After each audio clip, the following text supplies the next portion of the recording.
Hello, friends. Welcome to the Sleep Aliens. Did you know that nearly 80% of those who watch my videos aren't subscribed? If you enjoy the content, I'd truly appreciate it if you hit that subscribe button. It helps a lot. Also, don't forget to leave a like and share your thoughts in the comments. By the way, where are you watching from? Let me know in the comments. Good evening. What I'm about to share with you happened over the span of 18 months across 3 different military proving grounds in Arizona. These aren't stories you'll find in official reports.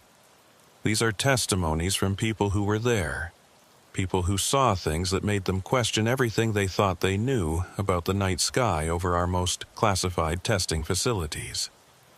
My name is Cole Maddox, and for 6 years, I worked security detail at the Yuma Proving Ground in southwestern Arizona.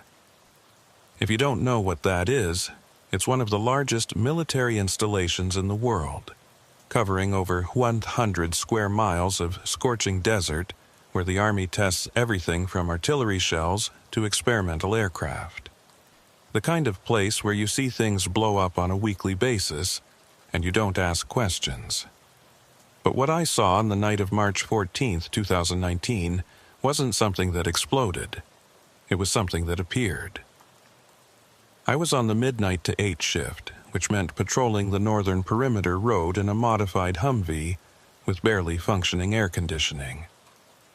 The desert gets cold at night, dropping from 95 degrees during the day to maybe 50 after sunset, and the temperature shock always messed with your head a bit. Made you see things that weren't there, or at least that's what the senior officers always told us during orientation. Around 2:47 a.m., I was about 12 miles from the main gate, near a section we called the Red Zone, because of all the unexploded ordnance warnings posted every 50 feet. The road out there is just packed dirt and rocks, and your headlights are the only source of illumination for miles. No moon that night. Just stars. Millions of them so bright and thick you could almost reach up and touch them. That's when my radio started acting up. A static, pure, crackling static that hurt your ears. I reached down to adjust the frequency, thinking maybe I was too far from the relay tower, when the entire electrical system in my Humvee just died. Engine cut out. Headlights went black. Dashboard lights faded to nothing. Even my watch stopped ticking. The silence that followed was absolute. If you've never been in the desert at night, you can't understand how quiet it gets. No insects, no wind, just this suffocating emptiness that presses against your eardrums. I sat there in the dark, my hand on the ignition trying to process what just happened.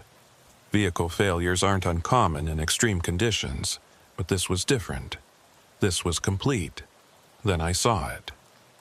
About a quarter mile ahead, directly over the road, a column of light appeared. Not a searchlight, not a flare, nothing like that. This was a solid beam of pale, blue-white light extending straight down from the sky to the ground. It didn't illuminate anything around it. The desert floor stayed dark. The Joshua trees stayed in shadow. Just this one perfect cylinder of light, maybe 15 feet in diameter, completely silent.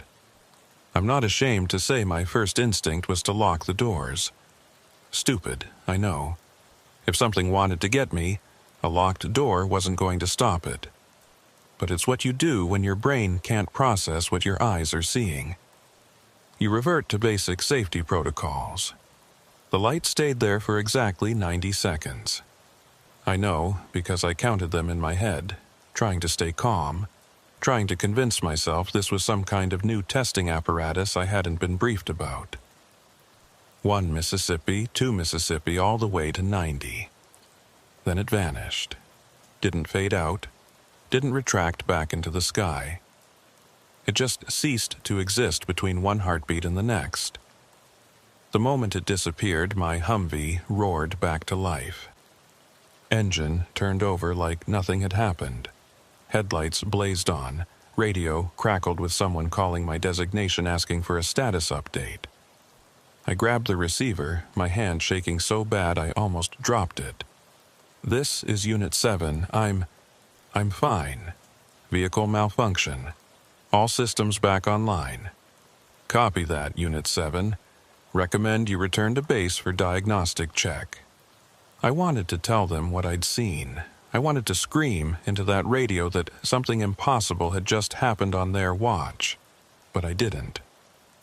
You don't last long in military security by reporting things that sound crazy. So I turned my Humvee around and drove back to base, checking my rearview mirror every 5 seconds to make sure that light wasn't following me. It took me 3 days to work up the courage to check the duty logs from that night. I needed to know if anyone else had seen it, if any of the surveillance systems had picked up anything unusual. What I found was worse than seeing nothing at all. According to the automated monitoring system, there had been a radar blackout at exactly 2:47 a.m., covering a 3-mile radius around my position. Not interference, not equipment failure, just nothing. Like that entire section of the desert had ceased to exist for 90 seconds. Temperature sensors showed a localized drop of 40 degrees. Seismic monitors registered a vibration pattern that the computer flagged as non-standard, but couldn't classify. And my vehicle's GPS tracker? It showed me sitting completely still for those 90 seconds, even though I know I was breathing, moving, counting. Time had passed for me, but according to the machines, I'd been frozen in place. I might have convinced myself I'd hallucinated the whole thing if I hadn't met Sienna Torres 2 weeks later. Sienna worked in the Radar Operations Center at the Goldwater Range, about 60 miles northeast of Yuma. We met at a multi-facility briefing in Phoenix about perimeter security updates, the kind of boring administrative meeting where everyone zones out and watches the clock. During the break, I was getting coffee when I overheard her talking to another technician about anomalous returns and vertical signal drops. I shouldn't have interrupted. It wasn't professional, but I couldn't help myself. "Excuse me, did you say vertical signal drops?" She looked at me, sizing me up with the kind of careful assessment you develop when you work in classified environments. Dark eyes, sharp features, someone who didn't miss details. "Who's asking?" "Cole Maddox. I'm with Yuma Proving Ground Security. I might have experienced something related to what you're talking about." Something shifted in her expression. Recognition, maybe. Or relief at finding someone who might actually believe her. "Conference room B is empty," she said quietly. "Meet me there in 5 minutes." When we sat down across from each other in that sterile white room with its flickering fluorescent lights, she pulled out a tablet and opened up a series of radar images. What I saw made my stomach drop. "This is from March 14th, she said, pulling up a time-stamped scan. 2:47 a.m. Notice anything unusual? The radar image showed the typical clutter you'd expect over the desert. Ground returns, some weather scatter in the upper atmosphere, a few aircraft transponders marking friendly military flights. Then, at exactly 2:47:03, a hole appeared in the display. A perfect circle of nothing, like someone had taken an eraser to reality itself. "That's impossible," I whispered. "Radar doesn't just stop working in perfect geometric shapes. It gets better," Sienna said, swiping to the next image. "Watch what happens when the blank spot appears." She played a time-lapse sequence, and I watched as the void moved across the desert in a perfectly straight line, heading northeast toward the Goldwater Range. It traveled about 40 miles in 6 minutes, which meant it was moving at roughly 400 miles per hour. Fast, but not impossibly so. Military jets moved faster. What made it impossible was that nothing else on the radar changed. The wind patterns stayed consistent. The weather scatter didn't shift. Other aircraft continued their normal flight paths, completely unaware that a hole in observable reality was passing beneath them. "I've been tracking these for 4 months," Sienna said, pulling up more images. "They appear randomly, always at night, always in restricted military airspace. Sometimes they're stationary for hours. Sometimes they move. And every single time one appears, we lose all radar coverage in that exact location. It's like whatever this is, it's not just avoiding detection. It's actively negating our ability to detect anything in its vicinity. Have you reported this?" She laughed, but there was no humor in it. "Oh, I reported it. Filed 3 separate incident reports with detailed analysis and recommendations for investigation. You know what response I got? Atmospheric anomalies are common in desert environments. Continue monitoring." She closed the tablet with more force than necessary. "They don't want to know, Cole. Or maybe they already know and don't want us asking questions." I told her about the light column then, about my vehicle dying, the 90 seconds of absolute silence, the way time seemed to disconnect from reality. As I talked, I watched her face, looking for signs of disbelief or mockery. I found neither. She just listened, nodding occasionally like I was confirming something she'd already suspected. "You said the light was blue-white?" she asked when I finished. "Not red? Not orange?" "Yeah, why?" She opened the tablet again, pulling up a different file. "Because there's a category of sightings from test site personnel that never makes it into official reports. Maintenance crews, security patrols, even some of the scientists. They all describe the same thing. Vertical light columns, usually blue or white, that appear without warning and disappear just as fast. Most people convince themselves they saw experimental aircraft or advanced weapon testing. Some of them request transfers. A few just quit. How many sightings are we talking about? In the past 2 years? At least 40 documented in unofficial logs, probably dozens more that were never reported. They cluster around 3 locations: Yuma Proving Ground, where you work, Goldwater Range, where I work, and the Sonoran Desert Test Site near Gila Bend. She pulled up a map showing all 3 facilities marked in red, with small blue dots scattered across them representing reported sightings. The pattern was unmistakable. Whatever these lights were, they weren't random. They were focused on military testing facilities. "There's something else," Sienna said, her voice dropping even lower. 3 weeks ago, a Marine transport helicopter reported engine failure while flying over Goldwater at night. They managed to auto-rotate down safely, but when the mechanics inspected the aircraft, they found something strange. All the magnetic signatures in the navigation equipment had been reversed. North reading as south, east as west. It took them 4 days to recalibrate everything. Where did this happen? About 2 miles from one of those radar voids. The pilot reported seeing a flash of light just before the engines cut out, but he couldn't describe it clearly, said it was like trying to remember a dream. We sat there in silence for a moment, both of us understanding what we weren't saying out loud. These weren't atmospheric anomalies. These weren't secret weapons tests gone wrong. This was something else, something that operated outside the normal rules of physics and electronics, and it was showing up with increasing frequency over some of the most sensitive military real estate in the United States. "What do we do?" I finally asked. Sienna looked at me with those sharp, analytical eyes. "We document everything. Every sighting, every radar void, every equipment failure. We build a case so detailed and so consistent that they can't ignore it or explain it away. And we find others like us, people who've seen these things and are willing to talk about them. That could end our careers. Probably," she admitted. "But wouldn't you rather know the truth than spend the rest of your life wondering if you're losing your mind?" She had a point. The light column I'd seen had been eating at me for weeks, making me question my own perception and sanity. If there were others, if there was a pattern, then at least I'd know I wasn't hallucinating.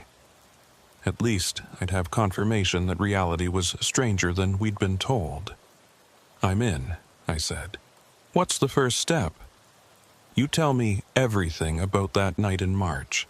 Every detail, no matter how small.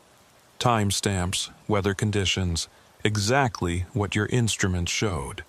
Then we start cross-referencing with other incidents. I've got access to a lot of historical radar data that nobody's bothered to analyze properly. If these voids have been happening for a while, they'll show up in the archives." We spent the next 2 hours going over my experience, with Sienna taking meticulous notes and asking questions I hadn't thought to consider. What was the ambient temperature? Had I noticed any unusual smells? Were there any wildlife sounds before or after the event? Every seemingly irrelevant detail got cataloged and time-stamped. By the time we finished, I felt drained, but oddly relieved. It wasn't just my problem anymore. Someone else knew. Someone else believed me. And more importantly, someone else had the technical expertise to maybe figure out what the hell was going on. "I'll start pulling the radar archives tonight," Sienna said as we prepared to leave. "Give me your secure email. Once I find something concrete, I'll send you encrypted files. Don't access them from any government network." You really think they're monitoring us? I think that if these phenomena are as significant as they appear, someone in the chain of command knows about them. And if they haven't told us, there's a reason for that silence. Whether it's to protect classified projects or to avoid panic, I don't know. But I'd rather be paranoid and safe than trusting and sorry. She was right, of course. In the world of military security, information control was everything. If something was happening that challenged our understanding of physics or technology, the last thing they'd want was frontline personnel spreading rumors or demanding explanations. As I drove back to Yuma that evening, watching the sun set over the desert in shades of orange and purple, I couldn't shake the feeling that I'd crossed some invisible threshold. I'd gone from a security guard who saw something weird to someone actively investigating phenomena that weren't supposed to exist. It felt dangerous and exciting in equal measure. 3 days later, Sienna sent me the first batch of files. What I saw in those radar archives changed everything. The voids weren't new. They'd been appearing for at least 5 years, maybe longer, but nobody had bothered to connect the dots because they happened at different facilities, different times, under different conditions. Each incident had been dismissed as equipment malfunction or atmospheric interference. But when you lined them all up chronologically and geographically, a pattern emerged. The voids were increasing in frequency. What had been 2 or 3 incidents per year in 2014 had grown to nearly 40 in 2019. They were also getting more sophisticated, if that was even the right word. Early voids were smaller, maybe half a mile in diameter, and they disappeared quickly. Recent ones could span 3 miles and last for several minutes. More disturbing was their movement patterns. The early voids were stationary, appearing in one location and vanishing without traveling. But starting in late 2017, they began to move, following straight-line paths that connected different test facilities. It was almost like they were mapping the area, learning the geography of our most classified installations. Sienna had included notes with the files, observations that made my skin crawl. Notice the correlation between void appearances and major weapons tests. Every time there's a scheduled ballistic missile evaluation or new aircraft trial, void frequency increases by 40% in the surrounding area. Whatever these are, they seem drawn to our most advanced technology demonstrations. I sat in my apartment that night, surrounded by printed radar images and scattered notes, trying to make sense of what I was seeing. The logical part of my brain wanted to find a conventional explanation. Weather balloons with reflective surfaces, stealth drones being tested without proper clearance. Some kind of sophisticated electronic warfare exercise that created false radar shadows. But none of those explanations fit the evidence. Weather balloons don't move in perfectly straight lines at 400 miles per hour.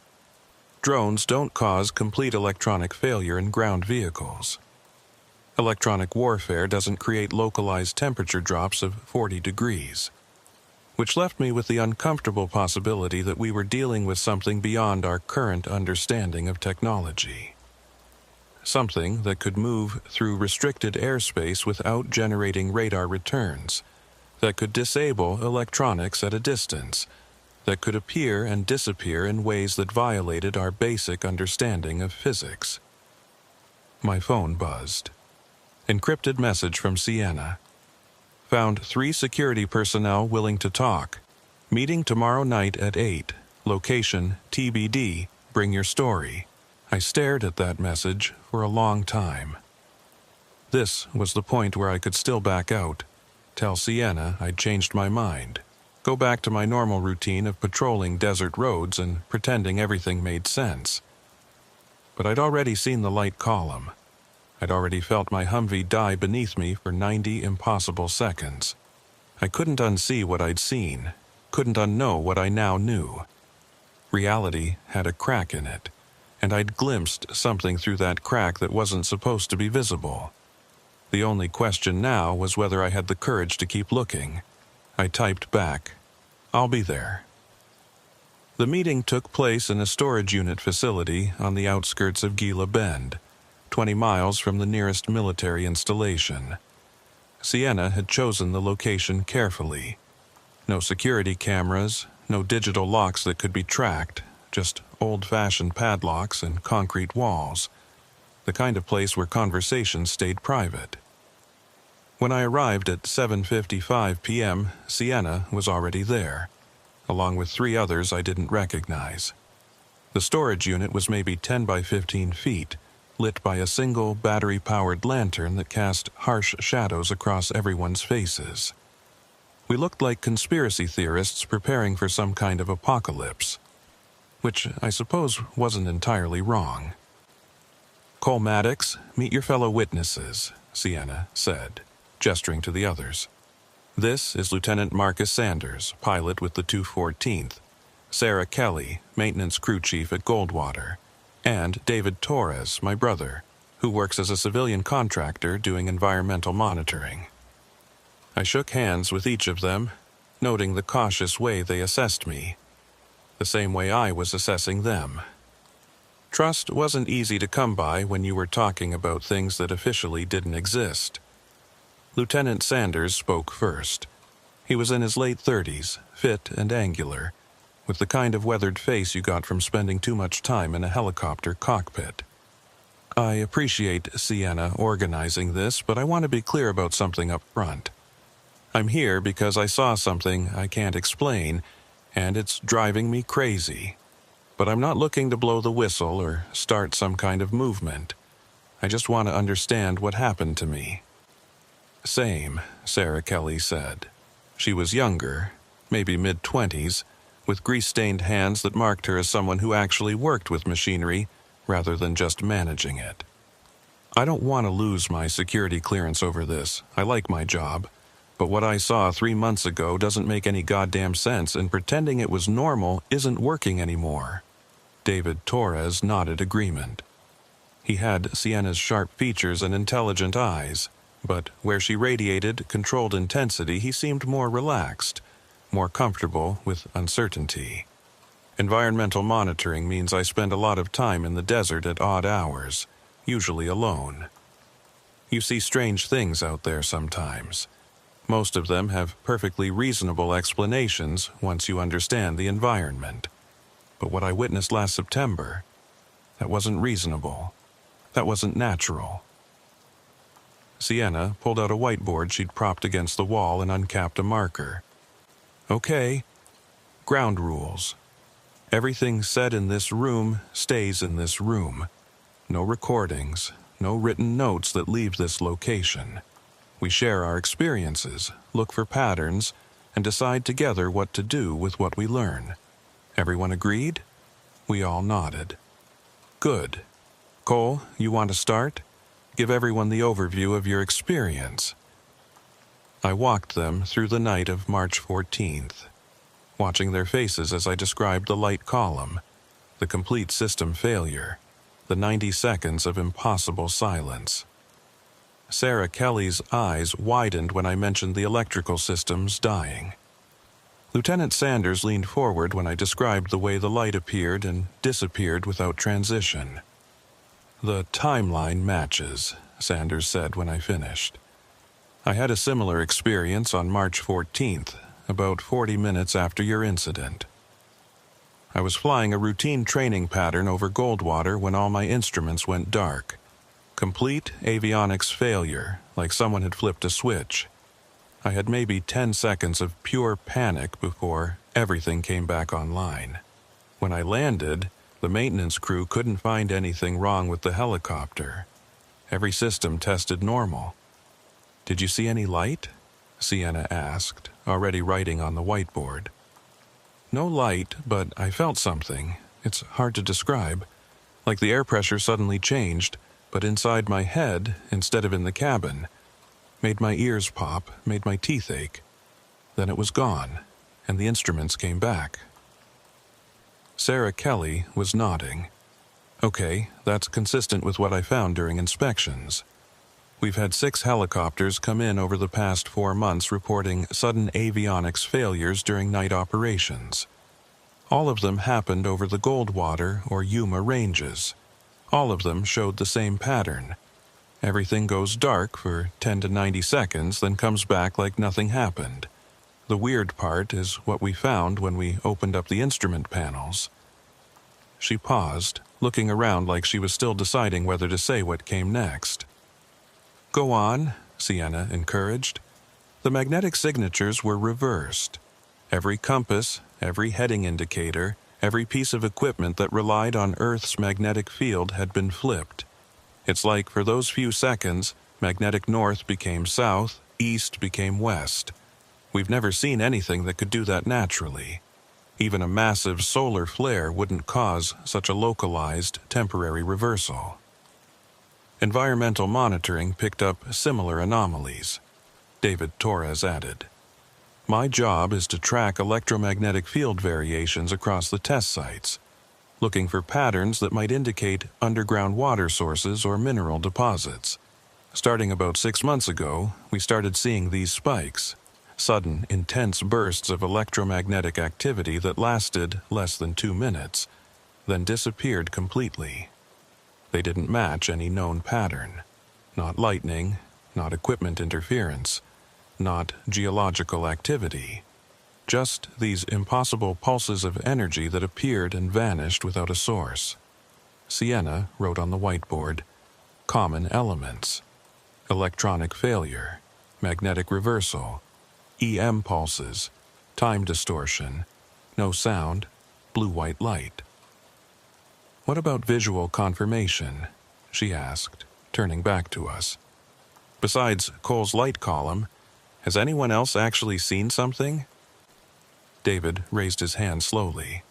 Last September, I was doing a late-night survey about 15 miles into the Sonoran test site. I was using ground-penetrating radar to map subsurface features, completely routine work. Around 11 p.m., my equipment started picking up this weird return signal. It looked like there was something massive about 200 feet below the surface. Something that the GPR was interpreting as metal, or maybe crystal. Very dense, very regular geometric pattern. He pulled out his phone, swiping through photos until he found what he was looking for. I took a screenshot of the display before I lost signal. Look at this. The image showed a GPR readout with the typical noise and scatter you'd expect from rock and sand, but right in the center was a perfect circle of high-density returns. It looked almost like a cross-section of a sphere, except it was showing up on underground scanning equipment. I was about to call it in when the entire system crashed, David continued. Complete power failure, which shouldn't be possible because the GPR has triple redundant batteries. I was sitting there in the dark, trying to figure out what happened, when I noticed the stars were wrong. Wrong how? I asked. Wrong positions. The constellations were in places they shouldn't have been, like someone had rotated the sky 30 degrees. I stood there staring up, completely disoriented, and then I saw it. A section of stars just disappeared. A circular patch of the night sky went black, like something had blocked out the light. It was maybe 50 feet in diameter, hovering maybe 300 feet up, completely silent. Did it move? Sienna asked, writing frantically. Yeah, it drifted north very slowly, maybe walking speed. I could track it by watching which stars disappeared as it passed in front of them. It traveled about a quarter mile, then the stars came back. My equipment powered on, and everything was normal again. Except when I checked my watch, 15 minutes had passed. I'd only been standing there for what felt like 2 or 3 minutes, but somehow I'd lost 15 minutes of time. The room went quiet. Missing time was the detail that pushed everything into deeply uncomfortable territory. Equipment failures could be explained. Strange lights could be written off as optical illusions. But time distortion? That suggested something that operated outside the normal rules of cause and effect. I had missing time too, I admitted. According to my GPS tracker, I sat motionless for 90 seconds, but I was conscious the whole time. I counted those seconds in my head. From my perspective, time moved normally, but the machines said otherwise. Lieutenant Sanders looked pale. After my avionics came back, I checked my flight recorder. It showed a 3-minute gap in the data log, but I know I was only blind for maybe 30 seconds. I remember every second of trying to keep the helicopter level without instruments. It couldn't have been 3 minutes. Sienna added, time distortion, subjective versus recorded, to the whiteboard, then stepped back to look at what we had. Okay, let's think about this logically. We have multiple independent witnesses reporting similar phenomena across 3 different military facilities. We have equipment failures that our best technicians can't explain. We have radar voids that shouldn't be possible. We have missing time. What does that suggest? That something is operating in our airspace that we can't detect through normal means, Sarah Kelly said. Something that can manipulate electromagnetic fields, disable electronics, and somehow affect how time is recorded or experienced. Which sounds impossible, Lieutenant Sanders added. But all the evidence points to it being real. What if it's our own technology? I suggested. Black budget projects, experimental stealth systems. The military has been working on electromagnetic pulse weapons for years. Maybe what we're seeing is side effects from those tests. David shook his head. EMP weapons create widespread interference. They don't produce localized magnetic reversals or time distortion, and they definitely don't cause radar voids that move in straight lines across hundreds of miles. Whatever this is, it's more sophisticated than any known directed energy system. So, what's the alternative? Sanders demanded. We're all going to sit here and say it's aliens? That's career suicide even if we're right. I'm not saying anything definitive, Sienna interjected. I'm saying we need more data. We need to document every incident, compile every piece of evidence, look for patterns that might tell us what we're dealing with. Maybe it is some kind of classified military project. Maybe it's something else. But right now, we're operating on scattered observations and incomplete information. She was right, of course. Wild speculation wouldn't get us anywhere. What we needed was systematic documentation, the kind of rigorous evidence collection that could withstand scrutiny. I've been pulling historical radar data going back 10 years, Sienna continued. The voids started appearing in early 2014, very small and infrequent. Over the years, they've grown larger and more common. But here's what's really interesting. They seem to cluster around specific dates: spring equinox, summer solstice, fall equinox, winter solstice, the frequency doubles during those periods. Seasonal patterns? Sarah asked. What would cause that? Atmospheric conditions change seasonally, David offered. Temperature inversions, air density variations. If we're dealing with some kind of plasma phenomenon or electromagnetic disturbance, those factors could influence when and how it manifests. Or, Sanders said quietly, if it's intelligent, it operates on some kind of schedule we don't understand. The word intelligent hung in the air like smoke.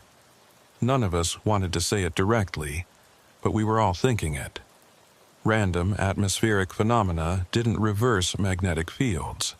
Natural plasma formations didn't disable vehicles and helicopters with surgical precision. Equipment malfunctions didn't create geometric radar voids that traveled in perfectly straight lines. Whatever we were dealing with showed signs of deliberate action, purposeful movement, sophisticated technology. Whether that intelligence was human or something else was the question that terrified us. I want to propose something, Sienna said. We set up our own monitoring network. Nothing official, nothing that goes through channels. David has access to portable EM field detectors. Sarah can source some spare avionics that we can use as sensors. Cole and Sanders can provide ground and air observations. We create a web of monitoring stations across all three facilities and see if we can capture one of these events in real time with multiple data streams. That's a lot of equipment to move around without authorization, Sarah pointed out. People will notice. Not if we're smart about it. David already has clearance to be all over the test sites for environmental work. I can pull radar data in real time from my station.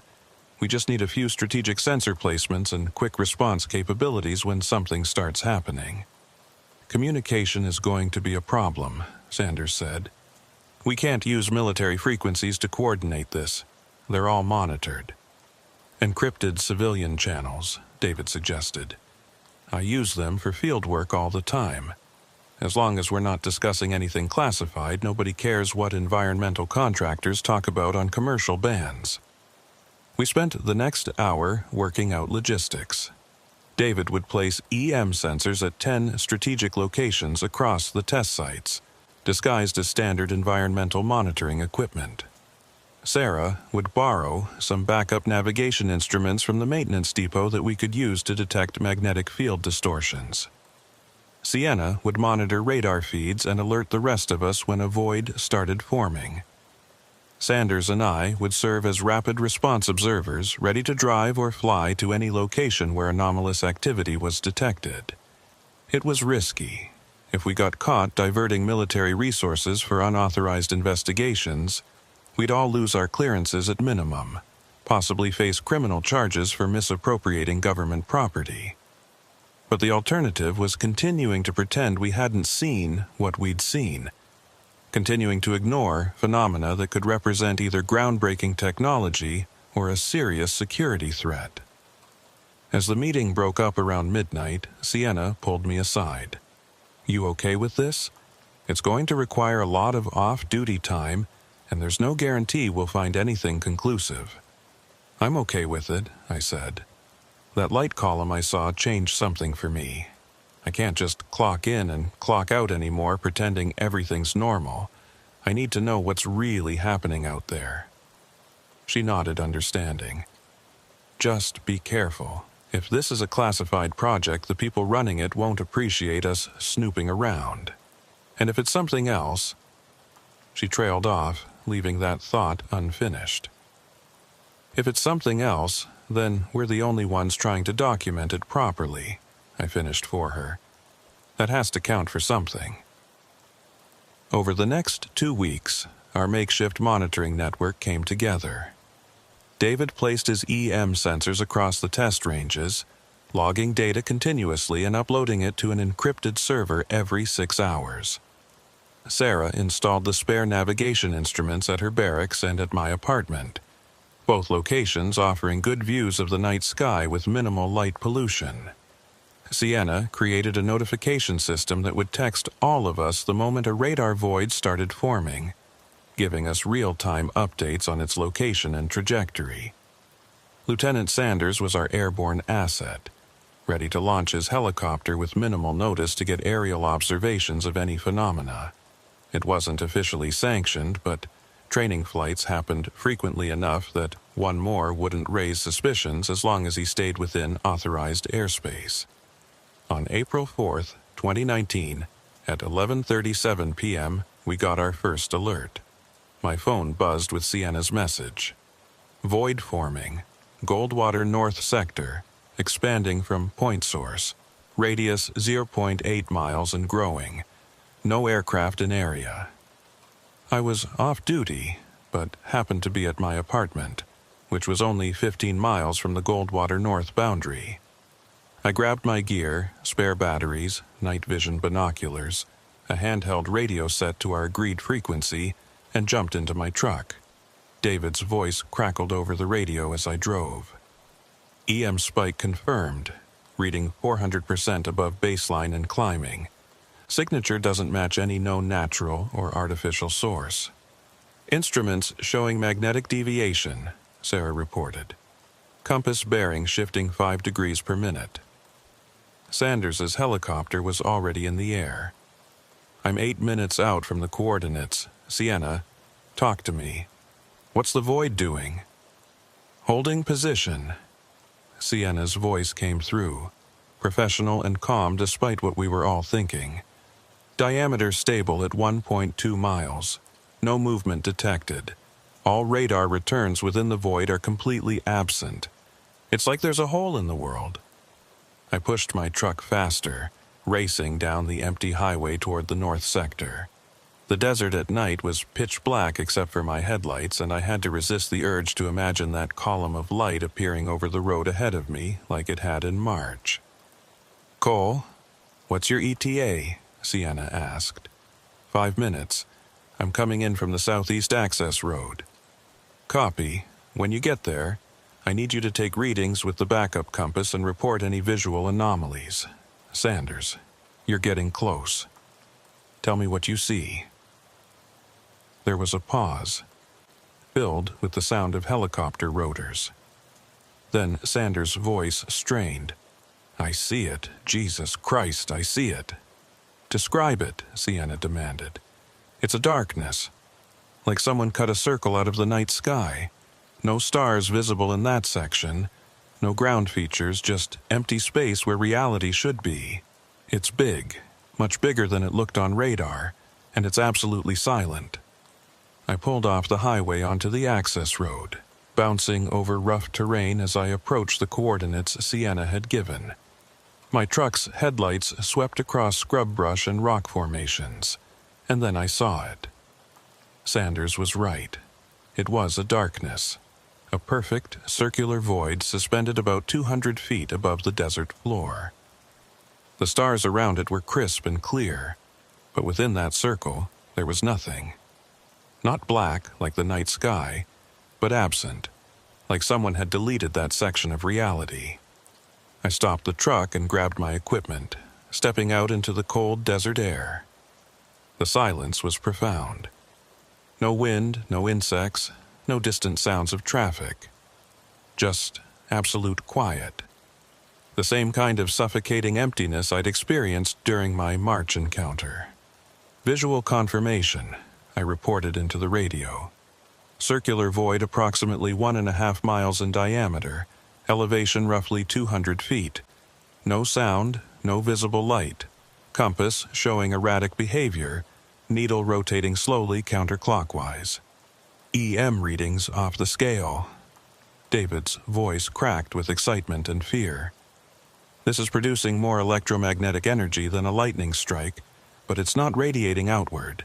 It's like the energy is being contained somehow, focused inward. I'm going in for a closer look, Sanders announced. Negative. Sienna's response was sharp.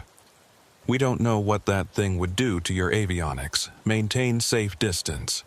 I need to see it from different angles. If I stay at the periphery... The radio erupted with static.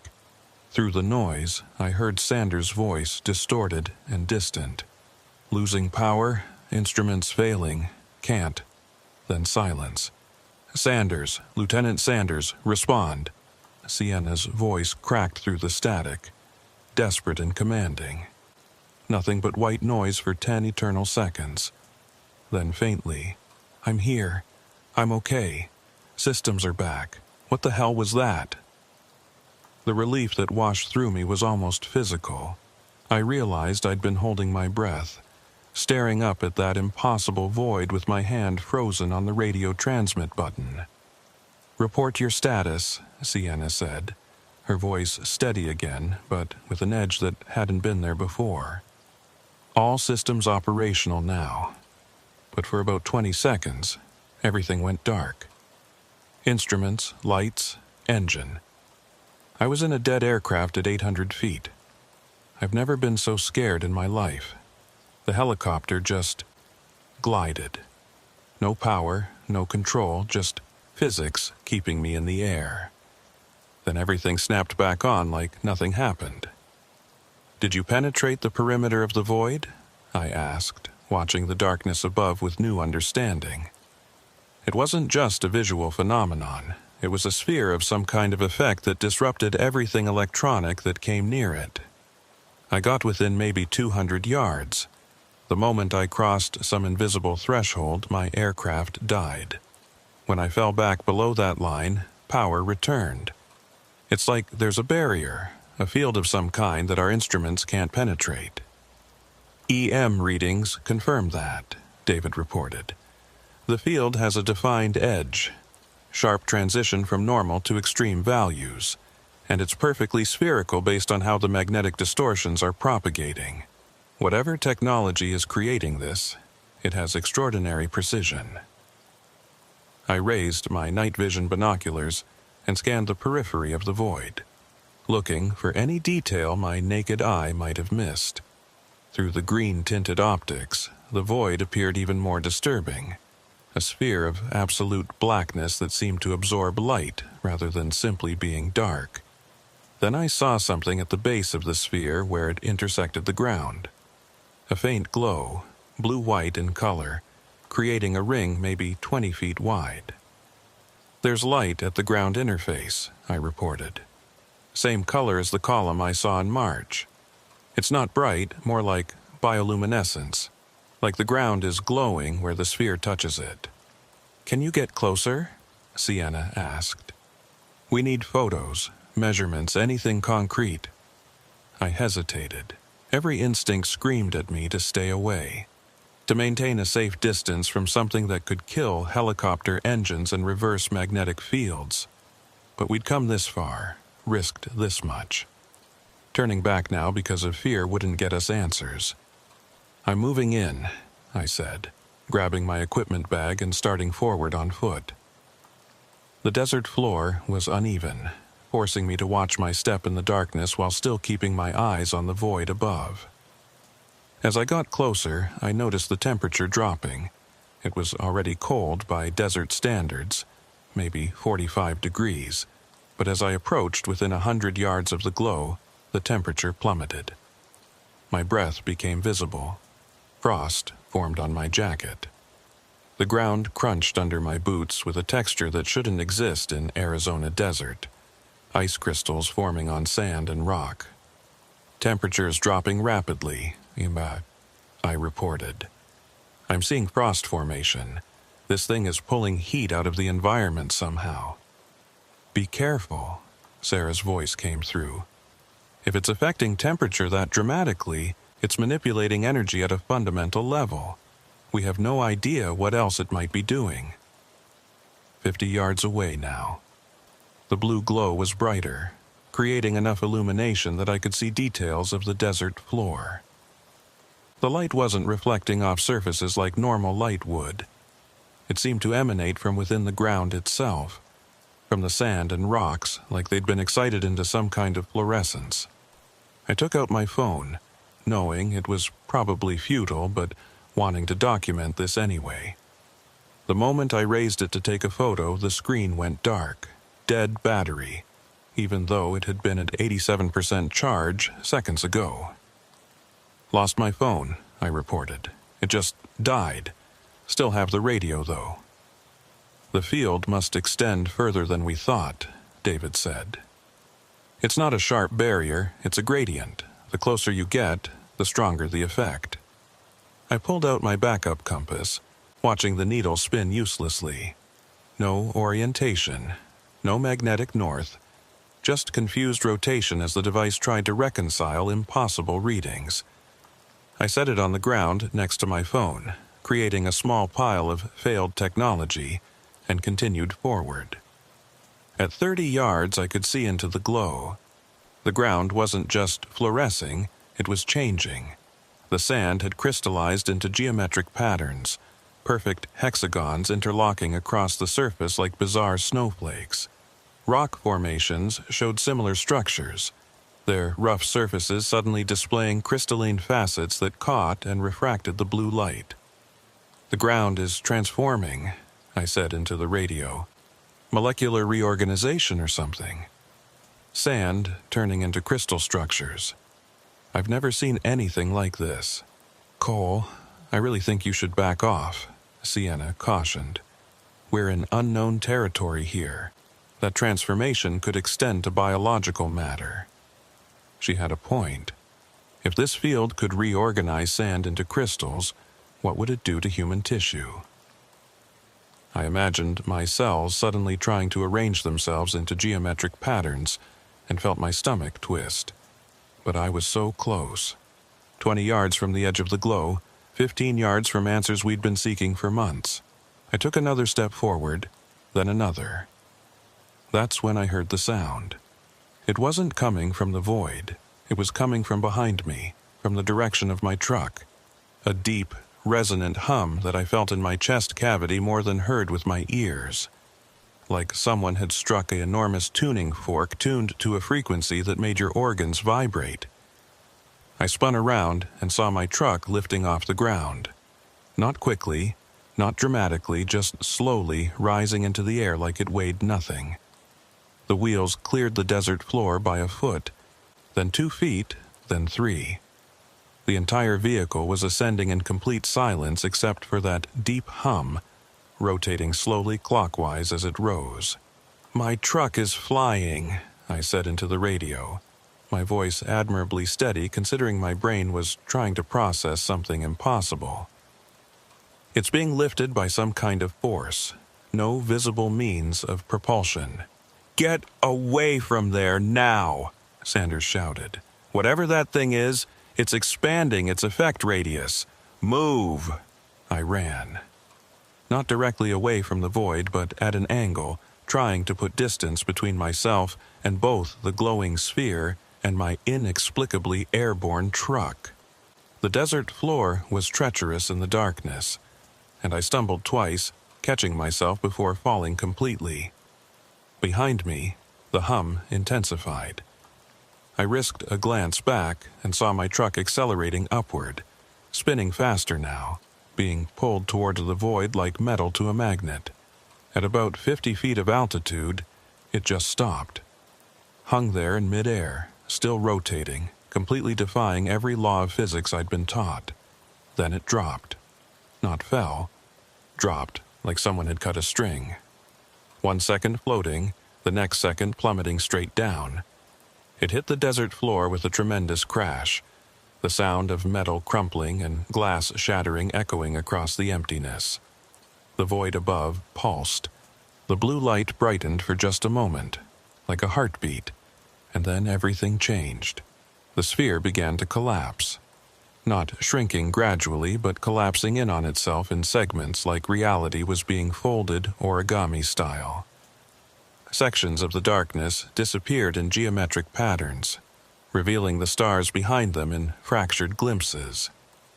The process took maybe 5 seconds, reality being reassembled piece by piece, until the void was completely gone and the night sky looked normal again. The sudden return of normalcy was jarring. Stars where there had been emptiness. Ambient sound where there had been silence. The gentle desert wind that I hadn't realized had stopped. I stood there in the darkness, my heart pounding, staring at the space where the void had been. The ground where the blue glow had been was still crystallized, still showing those impossible geometric patterns, but it was fading quickly. As I watched, the crystals lost their structure, collapsing back into regular sand like a time-lapse video running in reverse. "Cole, are you okay?" Sienna's voice pulled me back to reality. Yeah, I'm okay. The void is gone. It just collapsed and disappeared." We saw it on radar. The void vanished at 11:58 p.m., exactly 21 minutes after it formed. "Did you get any close-up photos before your phone died?" "No, but the crystallized sand formations are still here, or they were. They're degrading now, returning to normal sand. I should collect samples while I still can."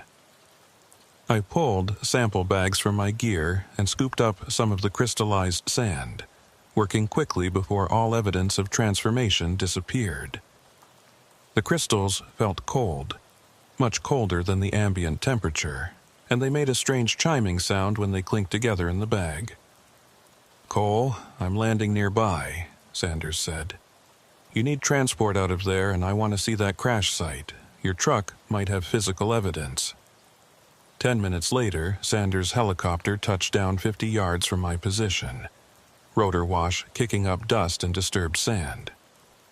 I jogged over with my equipment and samples, and together we approached what was left of my truck. The vehicle was totaled. The frame had bent in ways that shouldn't be possible. Metal twisted like soft clay. All the windows were blown out.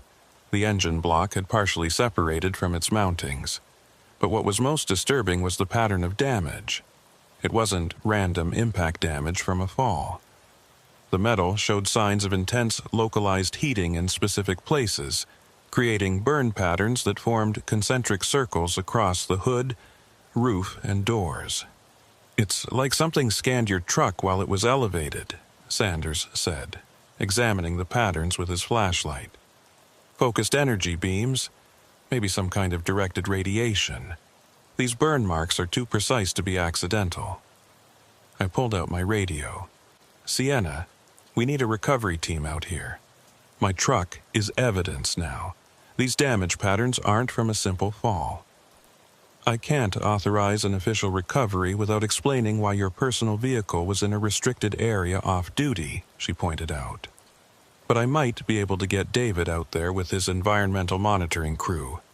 They could document it as an abandoned vehicle and haul it to the impound yard before anyone asks too many questions." Over the next 3 hours, we worked to document everything. David arrived with his crew and measurement equipment, cataloging the crash site, the residual crystallization patterns, and the electromagnetic readings, which were still slightly elevated. Sarah analyzed the samples I'd collected, noting that the sand crystals showed molecular structures that shouldn't be possible at atmospheric pressure and temperature. By dawn, we had retreated to our storage unit headquarters, exhausted but energized by what we'd witnessed and documented. The evidence was undeniable now. This wasn't atmospheric phenomena or equipment malfunction. This was technology, sophisticated and deliberate, operating in our airspace without authorization or detection. "We need to decide what to do with this," Sienna said, spreading out photos and data readouts across the storage unit floor. "We've documented an incident that involved electronic interference, gravity manipulation, matter transformation, and what appears to be some kind of scanning operation. This is beyond our pay grade. This needs to go up the chain of command." "And say what exactly?" Sanders challenged. "That we conducted unauthorized surveillance using government resources to investigate phenomena we weren't tasked to investigate? That we coordinated off-the-books monitoring networks across multiple facilities? We'll be court-martialed before anyone looks at our evidence." "He's right," Sarah said quietly. "The moment we report this through official channels, we lose control of the narrative. They'll classify everything, separate us, probably reassign us to different bases. We'll never know what they conclude or what they do with our findings. But we have evidence that something is operating in restricted military airspace, I argued. Something with capabilities that far exceed our current technology. If it's foreign adversaries testing some kind of advanced drone or stealth system, that's a massive security threat. We can't just sit on this. What if it's not foreign adversaries? David asked. What if it's exactly what it looks like? Non-human technology conducting surveillance of our military installations. Are we prepared for that conclusion? The question hung in the air. We'd all been dancing around it for months, finding reasons to avoid the obvious implication. But after what we'd witnessed tonight, the careful explanations and conventional possibilities seemed increasingly absurd. These weren't drones. Drones didn't create spherical voids in radar coverage. Drones didn't reorganize sand into impossible crystal structures. Drones didn't levitate multi-ton vehicles and then drop them with burn patterns that suggested active scanning. I think we need more data before we make any decisions, Sienna finally said. One incident isn't enough, no matter how dramatic. We need to establish a pattern, document multiple occurrences, build a case that's so comprehensive it can't be ignored or explained away. Can we all commit to continuing this for at least another 2 months? We looked at each other, weighing the risks against the need to know. My truck was destroyed. Sanders had nearly died when his helicopter lost power. We were all operating on the edge of regulations, one discovery away from losing our careers. But we'd also seen something extraordinary, something that suggested the universe was stranger and more complex than we'd been told. How could any of us walk away from that? I'm in, I said. Me too, Sarah added. Sanders nodded. 2 more months. But if we get another incident like tonight, we report it immediately. I'm not risking lives to satisfy curiosity. Agreed, Sienna said. David? Her brother had been quiet, studying the data readouts with intense concentration. I'll stay on, he said slowly. But I think we need to expand our search. If these voids are appearing at Yuma, Goldwater, and the Sonoran test site, they're probably appearing at other locations too. Other testing facilities, other military installations.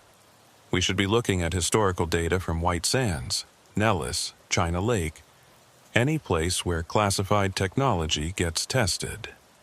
That's a lot of data to analyze, Sienna said.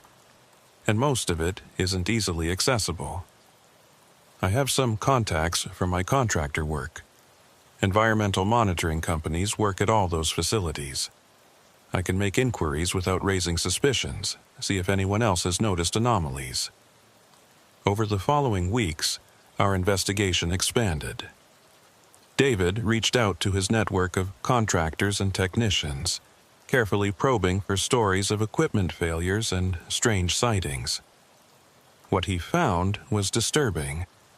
Similar incidents had been reported at every major military testing facility in the southwestern United States, going back at least a decade. At White Sands Missile Range in New Mexico, maintenance crews reported vehicles losing power during night patrols, sometimes accompanied by mysterious lights. At Nellis Air Force Base in Nevada, pilots had documented sudden avionics failures during night training exercises. At Edwards Air Force Base in California, ground crews had found sand crystallization patterns near runway 22 after a night when multiple personnel reported seeing unusual aerial phenomena. The pattern was undeniable. Something was systematically surveying our most classified military installations, and it had been doing so for years without official acknowledgement. Sienna compiled everything into a detailed report complete with radar data, photographs, witness testimonies, and analysis of the physical evidence. It was 140 pages of carefully documented phenomena that defied conventional explanation. "What now?" she asked. at our meeting in early June. We have the evidence. Do we report it? To who? Sanders asked. Our immediate commanders will just kick it upstairs. It'll disappear into classified channels, and we'll never hear about it again. What if we leak it? Sarah suggested. Give it to journalists, researchers, people outside the military structure who can publicize it without going through official channels. That's espionage, I said flatly. We'd all go to prison. This is classified information collected on classified facilities. Leaking it isn't whistleblowing, it's a federal crime. We sat in frustrated silence. We had proof of something extraordinary, but no safe way to share it with anyone who could do something meaningful with the information. That's when my phone buzzed with a text from an unknown number. I know what you've been investigating. We need to talk. Come alone to coordinates 32.8719 DGUN 113.9234 DGDUQ in Boyu tomorrow at 2200 hours. Tell no one. I showed the message to the others. The coordinates were deep in the Yuma Proving Ground, in a section marked as off-limits even to security personnel due to unexploded ordnance. It's a trap, Sanders said immediately. Someone knows what we've been doing and they're trying to isolate you. Or it's someone who wants to help, David countered. Someone inside the system who knows more than we do and wants to make contact without going through official channels. Either way, Cole can't go alone, Sienna said. We all go, or none of us go. I looked at the coordinates again, thinking about that light column I'd seen in March, about my truck being lifted into the air and scanned, about the impossible voids in radar coverage. We'd come this far by taking risks. One more risk might get us the answers we needed. We go, I decided. All of us. We bring weapons, communications equipment, GPS trackers. We set up a dead man's switch, so if we don't check in by midnight, the complete report gets automatically sent to multiple news organizations. If someone wants to silence us, we make sure our findings become public anyway. The next 24 hours were tense as we prepared. Sienna set up the automated dead man's switch, uploading our report to a cloud server with instructions to distribute it widely if we didn't enter the correct password by midnight. David brought portable EM sensors so we could detect any anomalous activity. Sanders arranged for his helicopter to be on standby with another pilot who'd fly in if he didn't make radio contact by 2300 hours. At 2145 hours, we drove out to the coordinates in 2 vehicles, staying in constant radio communication. The location was about 30 miles into the proving ground, far from any established test sites or structures, just empty desert under a moonless sky. We arrived at 2155 hours and found nothing. Just sand, rocks, and scrub brush. No lights, no people, no vehicles. I checked my phone to make sure we had the right coordinates. We did. Maybe they're late, Sarah said, but her hand was on her sidearm. Then, at exactly 2200 hours, the stars went out. Not all of them. Just a section directly above us, maybe 60 feet in diameter, the same spherical void we'd documented weeks earlier, but smaller and much closer. Close enough that I could see the edge of the darkness rippling slightly, like heat shimmer in reverse. Readings are off the scale, David reported, his voice tight with fear and excitement. EM levels 10 times higher than during the April incident. Whatever this is, it's much more powerful up close. From the center of the void, a beam of blue-white light descended. Not slowly, not dramatically. It just appeared, a column connecting the void to the ground about 20 feet from our vehicles. The same light I'd seen in March, the same impossible geometry. And then, at the base of the light column, something materialized. It wasn't a vehicle. It wasn't a craft, it was a figure, roughly humanoid in shape but wrong in every detail. About 7 feet tall, impossibly thin, with limbs that moved in ways that suggested more joints than humans possessed. The light made it hard to see clearly, but I caught glimpses of smooth, reflective surfaces where skin should be, of a head that was too large and too angular. Next to me, Sarah made a sound halfway between a gasp and a sob. The figure stood there for perhaps 10 seconds, though it felt like hours. It didn't move toward us, didn't make any threatening gestures. It just observed, and somehow I knew it was analyzing us with senses we didn't possess, gathering data in ways we couldn't comprehend. Then the light column retracted upward, taking the figure with it.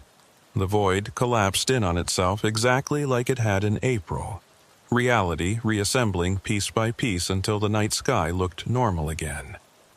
We stood there in shocked silence, 5 people who'd just had their understanding of the universe fundamentally altered. All our theories about advanced drones and secret military projects had evaporated in those 10 seconds of direct contact. This wasn't our technology. This was something else. Sienna found her voice first. "Did everyone see that? Tell me we all saw that." "We all saw it," Sanders confirmed. "Jesus Christ, we all saw it." My phone buzzed. Another message from the unknown number. "You've documented my colleague's surveillance operations with admirable thoroughness. Your evidence is accurate. Now you face a choice. Continue investigating and risk exposure that would destabilize your society, or accept that some questions have answers you're not ready for. The surveillance will continue. It has for longer than your species has built cities. Recommend you focus on your own lives and let us focus on ours. This is the only warning you'll receive." I showed the message to the others. We read it together in the glow of the phone screen, each of us processing what it meant. They weren't just observing, they were responding. They knew about our investigation, knew about our documentation, and they'd revealed themselves to deliver a warning. Stop investigating or face consequences that weren't clearly defined but were implied to be severe. "What do we do?" Sarah asked. It was the question we all needed to answer. We had proof now, undeniable proof of non-human intelligence operating in our airspace. But we also had a direct message telling us to back off, to let it go, to return to our normal lives and pretend we hadn't seen what we'd seen. The smart choice was obvious. We'd gotten our answer. The phenomena were real, they were extraordinary, and they were beyond our ability to investigate or control. Continuing down this path would only put us in danger without producing any useful outcome. But the human part of me, the part that had become obsessed with understanding those light columns and radar voids, rebelled against the idea of just walking away. "I say we release the report," David said quietly. "Not to military channels, to everyone. Let the world know what's happening. Let humanity as a whole decide how to respond to this." "That's career suicide," Sanders said. "Probably actual suicide once the intelligence agencies decide we're a security threat." "We can't just ignore this," Sarah protested. "This is the biggest discovery in human history." "Is it, though?" Sienna asked. "According to that message, this surveillance has been ongoing for thousands of years. If they wanted to make contact, they would have. If they wanted to harm us, they would have.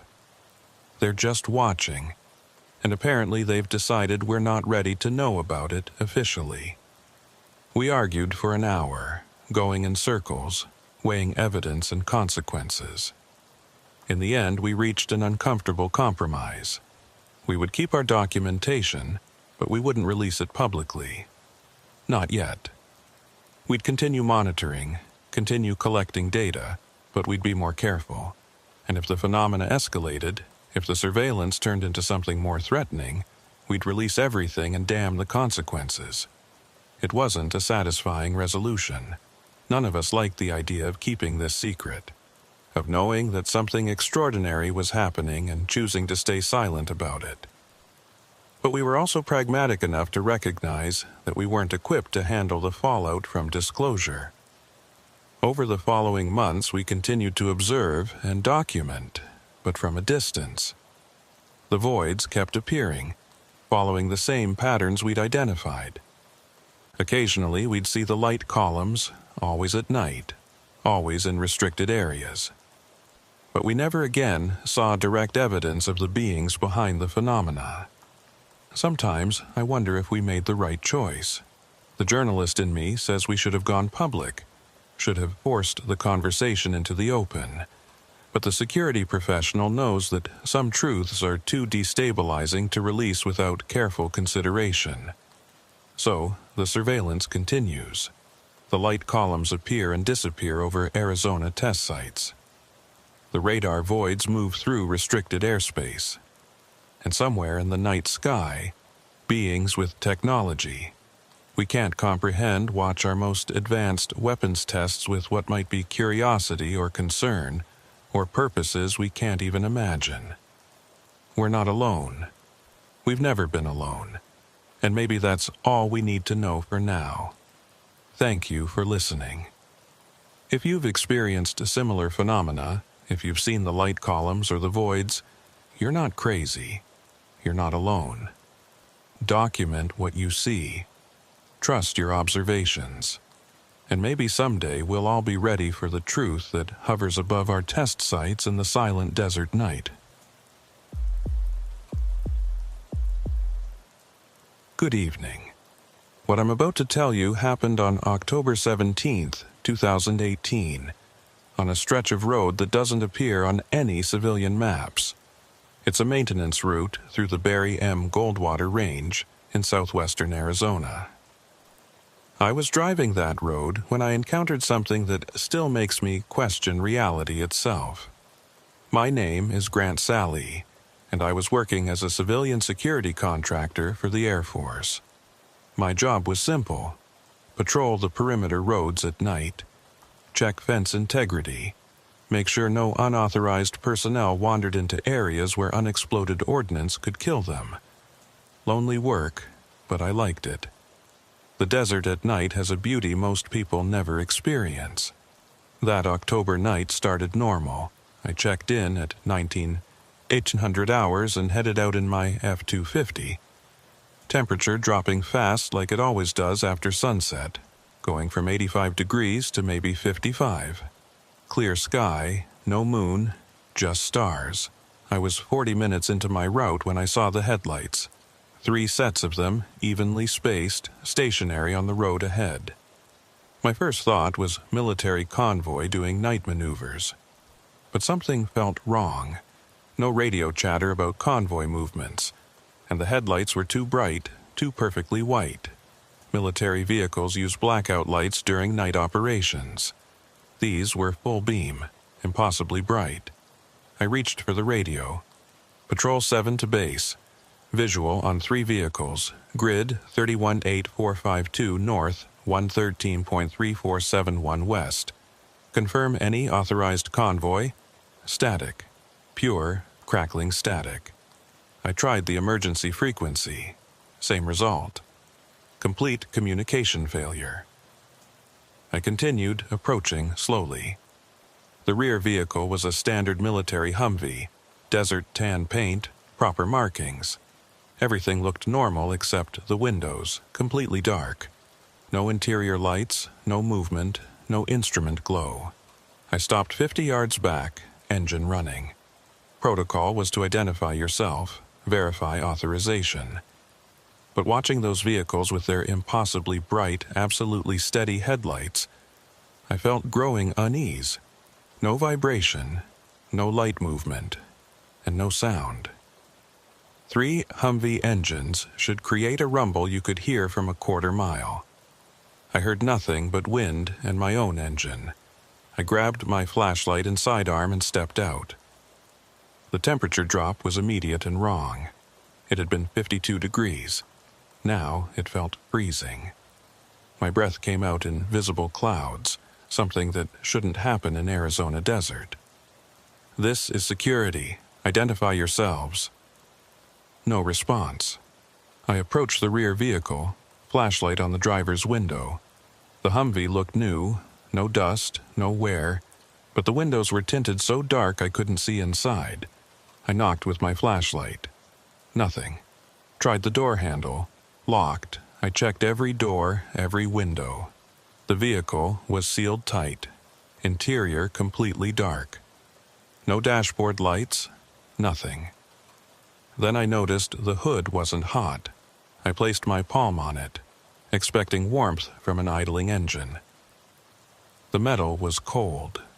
Not just cool, actually cold, like it had been sitting for hours, but the headlights blazed at full beam.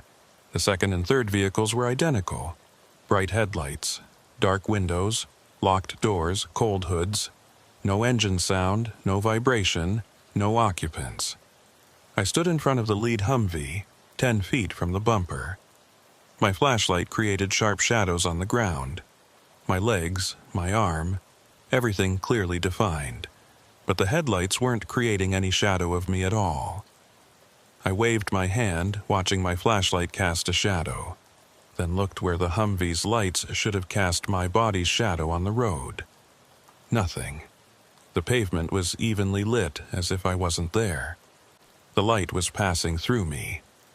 I stepped aside and looked back. The headlights illuminated everything. Rocks, brush, trees, all casting shadows. Only I didn't. Only living things didn't. I waved my hand in the beam. No reflection, no glow. Like I was waving in twilight, not brilliant light. I backed away and jogged to my truck, still static on every frequency. My cell phone showed no signal, and the screen flickered strangely before going dark at 78% battery. I put the truck in reverse and checked my mirrors. 3 more vehicles behind me. Same configuration, same spacing, same lights. 6 vehicles total, boxing me in. My hands tightened on the wheel. I was trapped between 2 convoys that shouldn't exist. The front convoy's light suddenly brightened to blinding intensity. I shielded my eyes. Through squinted vision, I saw the beams rotating like searchlights, sweeping the desert in synchronized arcs. The temperature plummeted. My dashboard showed 34 degrees. Impossible. The rear convoy's lights began rotating too, crisscrossing beams creating a targeting grid. I cranked the wheel right and accelerated off-road. The terrain was rough, but my truck could handle it. The headlights tracked my movement.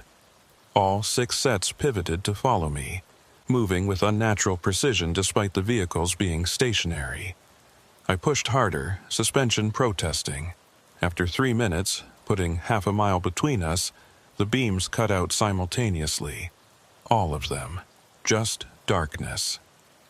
I kept driving another minute, then stopped, shaking. I stared back at the road, no lights, no convoy, like nothing happened. My radio crackled. "Patrol 7, this is base. You missed check-in. Report status." I grabbed the handset. "Base, Patrol 7, I need to report." I encountered 6 military Humvees, grid 31-8452 north. No visible occupants. Request verification of convoy traffic. Pause. "Patrol 7, we show no other vehicles on range tonight. Your truck is the only transponder. Are you certain?" I looked at the dark road. "Base, request permission to return for debriefing." Permission granted. When I reached the road, my tire tracks were visible, but no other tracks. No evidence of 6 Humvees, like the convoy never existed. At the checkpoint, the duty officer listened with increasing skepticism. "Grant, satellite coverage shows nothing except your truck. No other vehicles. Are you feeling okay?" I had no evidence, no dashcam footage, no radio logs, no proof except my testimony. They let me finish my shift, but I could tell the contractor who'd seen ghost vehicles. 3 days later, I met Mara Kint at a 24-hour diner in Yuma. She was a helicopter mechanic from the Proving Ground. Mid-30s, sharp eyes that assessed me quickly. "You look like someone who's seen something they can't explain," she said without preamble. "How did you—" "Security contractor patch. Working nights at 2 a.m. And that look, I've seen it before." She extended her hand. "Mara Kint. 5 years at Yuma. I've seen things too. Want to talk?" I told her everything. When I finished, she nodded like it made perfect sense. "Temperature drop? Electronics failing?" "Yeah, both. How did you—" "Because I've heard similar stories from 3 others in the past year. Different locations, same pattern. Vehicles or aircraft with impossible lights. Electronics failure. Temperature anomalies. 0 evidence afterward." She showed me a note file with dates and descriptions. I read accounts matching my experience. Convoys, unexplained aircraft, geometric tire tracks appearing overnight in secured areas. "Why collect this?" I asked. Mara's expression hardened. 3 months ago, my best friend disappeared. Captain Jessica Reeves, helicopter pilot. 10 years experience. She radioed in unusual ground activity, vehicles in geometric patterns, lights with no heat signatures. She requested to investigate. That was her last transmission. What happened? Officially, mechanical failure, helicopter crashed, pilot killed. But I inspected that aircraft 2 hours before her flight. Every system was perfect, and the wreckage didn't match a crash. It matched something torn apart. The diner felt too exposed. You think what she saw killed her? I think she saw something someone didn't want her to see. And you saw something similar, Grant. Whatever these are, they're real and operating with complete impunity. Someone knows about them, but they're keeping it secret from people like us who might accidentally witness something. She slid a card across. "Secure email. If you see them again, contact me immediately.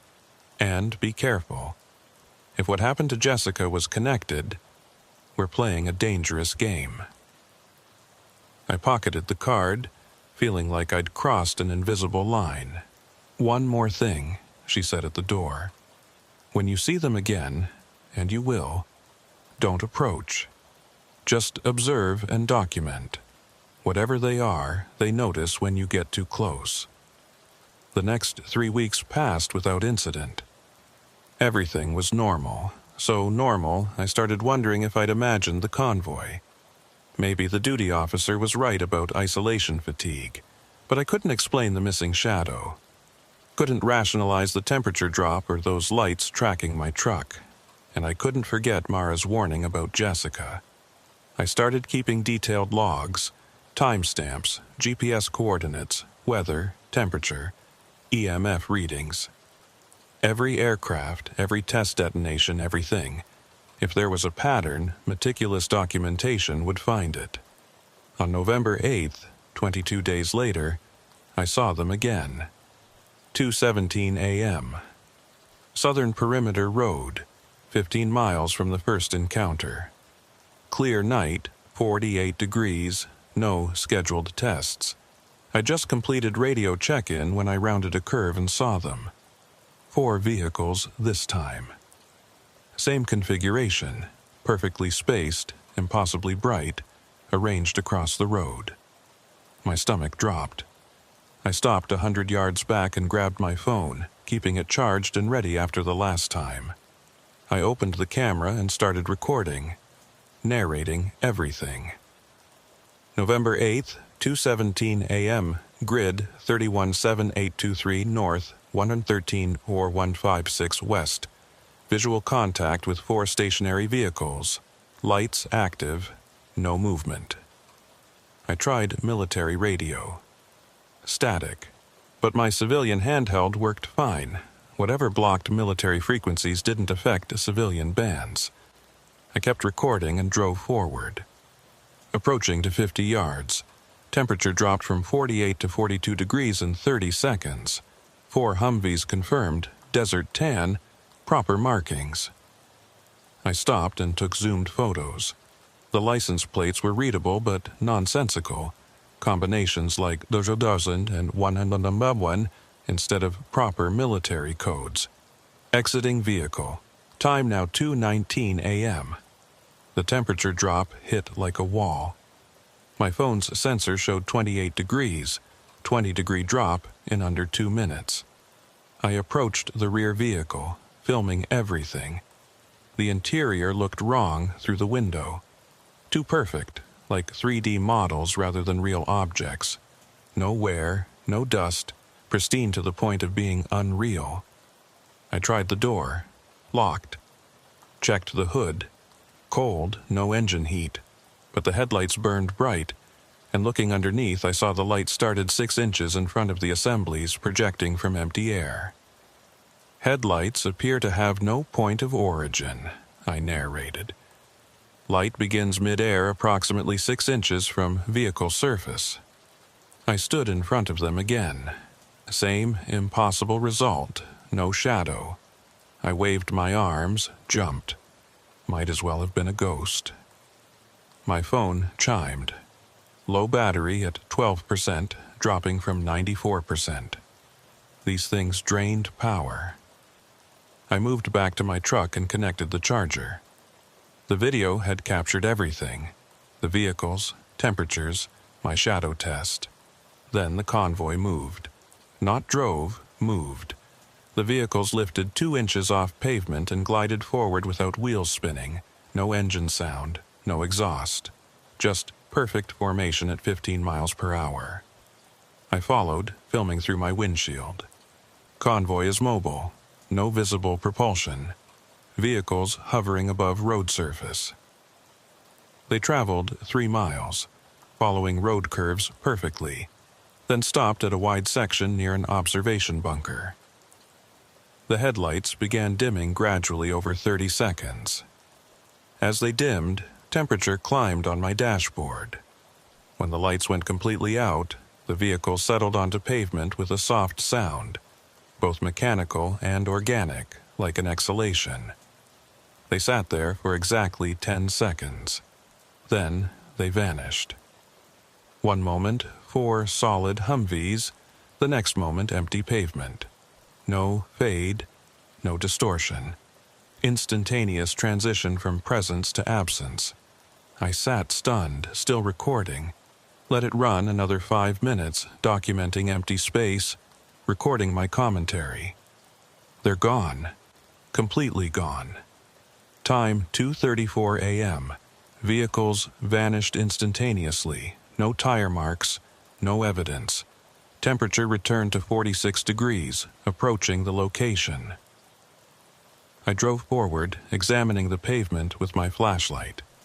No tracks, no oil, no indication vehicles had been there. But the asphalt felt wrong. Colder, smoother in a thin strip about tire width.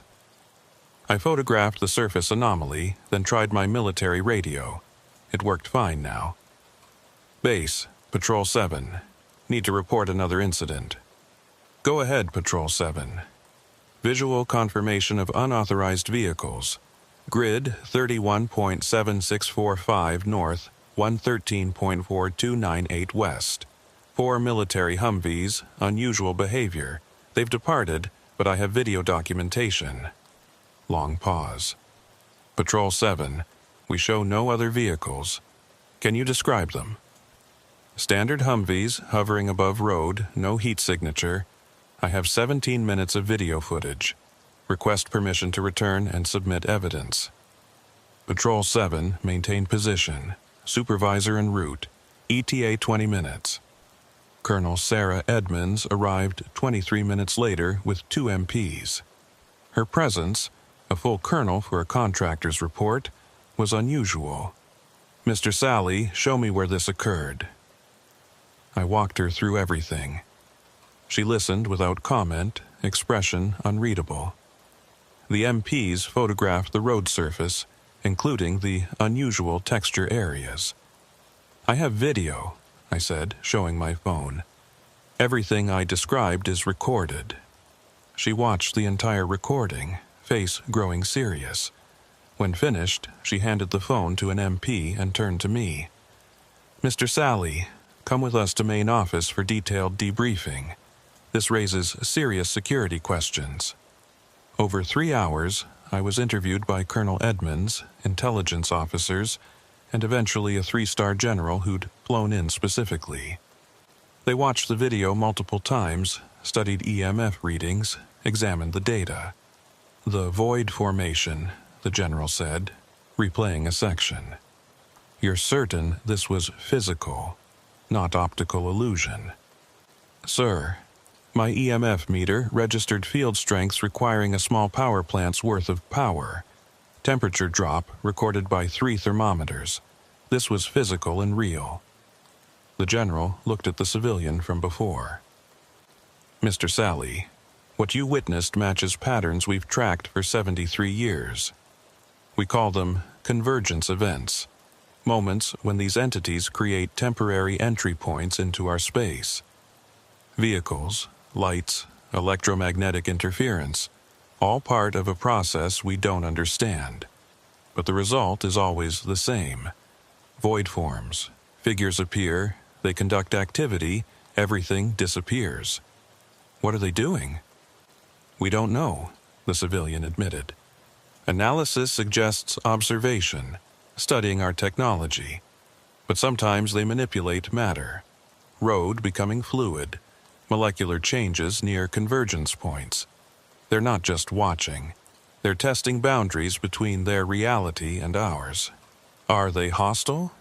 "Not overtly," Colonel Edmonds said. "But personnel who got too close have experienced complications, equipment failures, health issues, in some cases fatalities. Like Captain Jessica Reeves, she attempted direct contact with figures during a convergence event. Her helicopter came apart. Stress fractures consistent with extreme vibrational frequencies. So they can kill us? They affect matter in ways we're only beginning to understand," the general said. "Which is why, Mr. Sally, document, observe, but never attempt contact. They tolerate distant observation, but close approach may trigger defensive responses." I left with the new equipment and unanswered questions. The military knew about these convoys, had been documenting them for years, but they were as confused as I was.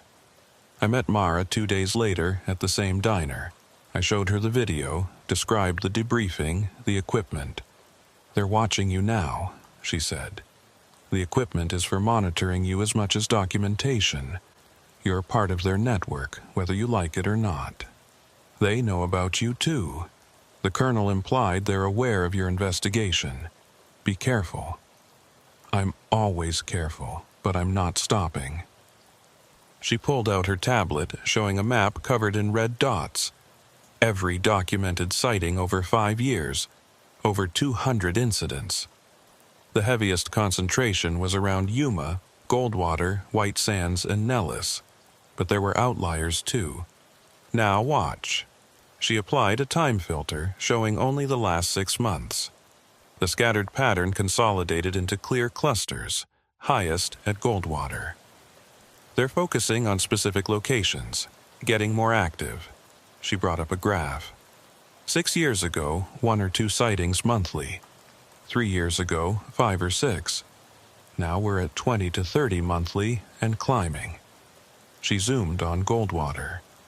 "This is where both your encounters happened, where Jessica went down, and exactly where they're testing a new drone defense system next month. Not weapons. Defensive system to detect unauthorized aircraft." The implication was clear. They know the test schedule? Or trying to understand a system that might detect them. If you're conducting surveillance and the target develops technology that might expose you, wouldn't you study it beforehand? It made disturbing sense. These weren't random, they were reconnaissance. "There's more," Mara continued. historical records from the 1950s and 60s, atmospheric nuclear tests. Security personnel reported similar phenomena: unexplained vehicles, impossible lights, equipment failures. Same reports filed and classified. Whatever these are, they've been observing our tests for 70 years. My phone buzzed. Text from Colonel Edmonds. Report to main office immediately, new tasking. They're moving me, probably somewhere they can control what I see. Or somewhere they expect activity and want documentation, Mara countered. Either way, go, but keep a personal log separate from official reports. Document everything. Send me copies. At the office, Colonel Edmonds assigned me to a new patrol sector, the same area where they'd test the drone defense system in 3 weeks. We're expecting increased activity in this sector, she explained. Given your encounters and reliable documentation, we want you monitoring specifically. If phenomena appear, you'll be positioned to gather data. I was bait. They were putting me where convoys most likely appeared, hoping I'd draw them out.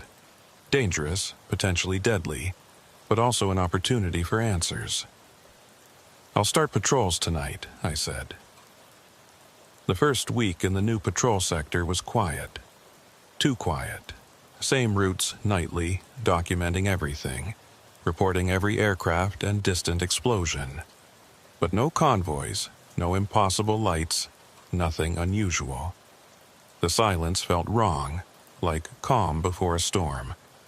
Mara's research predicted increased activity, especially as the drone defense test approached. Yet there was nothing. On the 8th night, November 16th, everything changed. I was conducting standard perimeter check around 11:45 p.m. when my EMF meter started registering unusual readings. Pulsing spikes suggesting something actively transmitting nearby. I followed the signal, watching the needle climb. The source was at a junction where 3 maintenance roads converged. And they weren't alone this time. 12 vehicles. 12 military Humvees arranged in a perfect circle, facing outward, headlights creating a dome of intersecting beams overhead. The most elaborate configuration I'd seen. I stopped 200 yards out and started recording with all equipment. Camera, EMF meter, radiation detector, all running. Temperature gauge showed a rapid 15-degree drop in 30 seconds. My new radio emitted static. I cycled channels, found channel 9 with a signal. Not base, but another voice stressed. Anyone receiving? We have multiple unknowns in grid sector 7. Repeat, multiple unknowns forming perimeter. Base, do you copy? I keyed the mic. This is civilian contractor Grant Sally. Visual on same phenomena. Are you military? Contractor Sally, Lieutenant Mark Reeves, airborne 2 miles south. Reading massive EM interference, instruments haywire. Your situation? Reeves, same last name. Lieutenant, related to Captain Jessica Reeves? Pause. She was my sister. Why? Because I've been investigating her crash. Sir, what she encountered before she went down is what we're seeing now. Maintain altitude and distance. These are dangerous. Copy. Holding at 1,500 feet. Fuel erratic, but I have 20 minutes. Can you approach for close-range documentation? I looked at the circle with their light dome. Getting close meant entering whatever field they generated. But Lieutenant Reeves deserved to know what really happened to his sister. I'm approaching now, maintaining open channel. I drove forward, narrating. Range 150 yards. EMF increasing exponentially. Temperature 31 degrees. At 100 yards, my engine sputtered. Dashboard flickered, electrical system struggling. I put in neutral and let momentum carry me 30 more yards before the engine died. Lost primary power. Continuing on foot. Negative, Sally. Don't approach.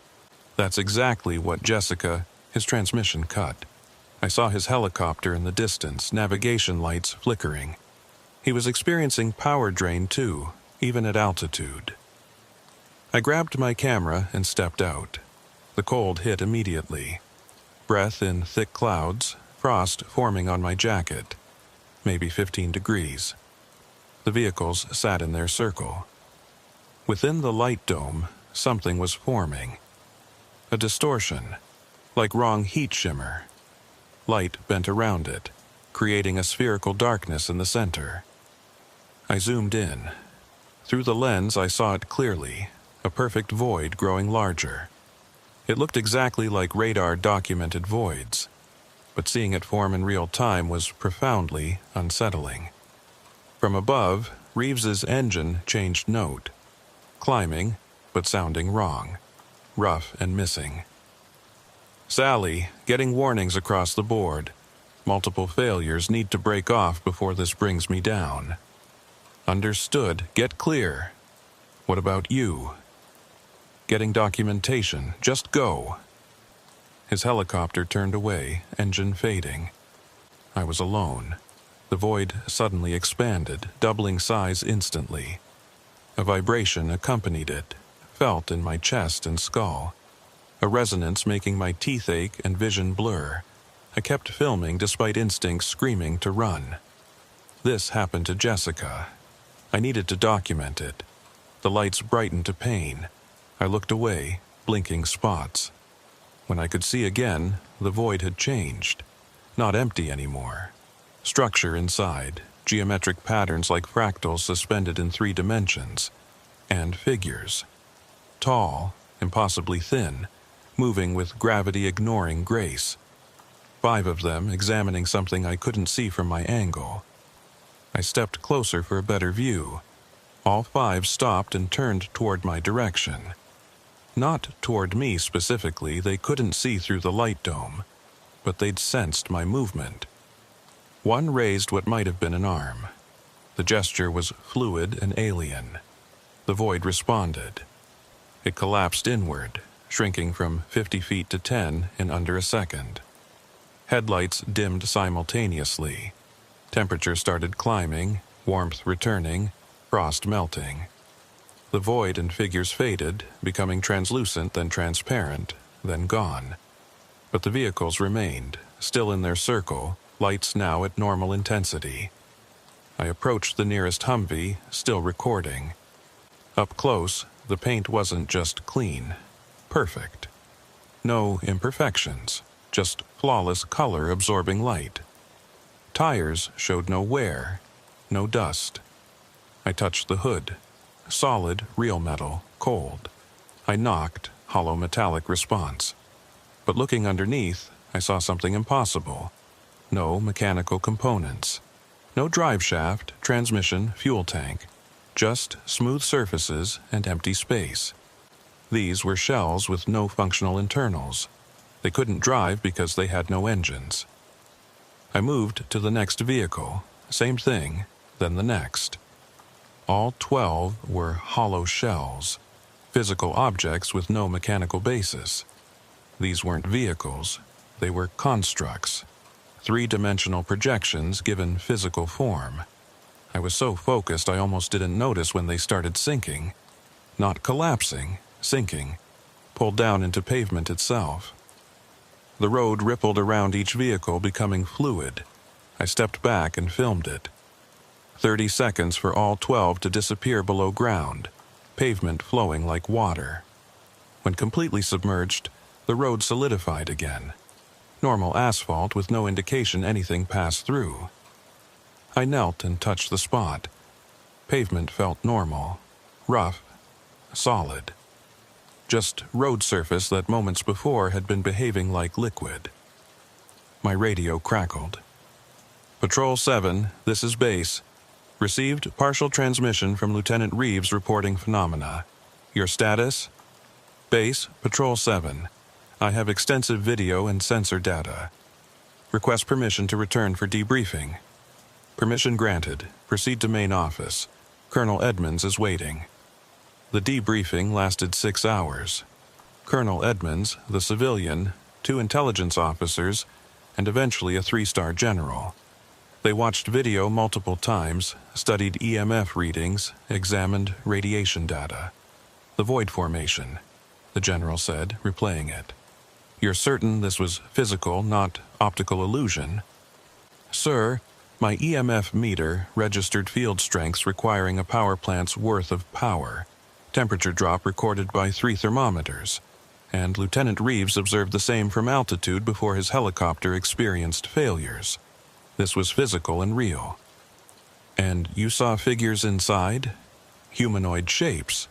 Yes, sir. 5 of them examining something. The general looked at the civilian. Mr. Sally, what you witnessed matches patterns we've tracked for 73 years. We call them convergence events, moments when these entities create temporary entry points into our physical space. The vehicles, lights, electromagnetic interference are all part of a process we don't understand. But the result is always the same.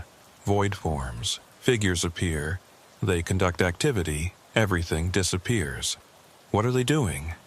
We don't know, the civilian admitted.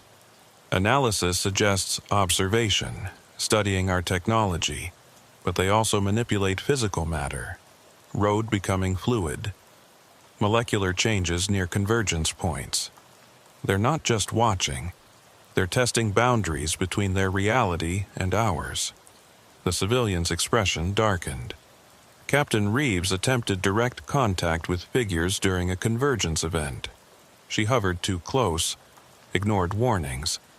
Her helicopter's airframe showed stress fractures consistent with exposure to intense vibrational frequencies. Proximity to convergence fields can cause catastrophic failures. So, they can kill us? They affect physical matter in ways we're only beginning to understand, the general said. Document, observe, but never attempt direct contact. They tolerate distant observation, but close approach may trigger defensive responses. I spent the next 2 hours going through every frame of video with the technical team, identifying details I'd missed in the moment. The figures inside the void had been manipulating geometric patterns of light, patterns that the analyst said resembled advanced mathematics, or perhaps a form of writing. The vehicle's appearance and disappearance correlated with spikes in specific electromagnetic frequencies that they'd been tracking but hadn't understood until now. When I left, exhausted and overwhelmed, Lieutenant Mark Reeves waited in the parking lot, worn and haunted. Mr. Sally, did my sister see what we saw tonight before she died? I could have lied, but he deserved truth.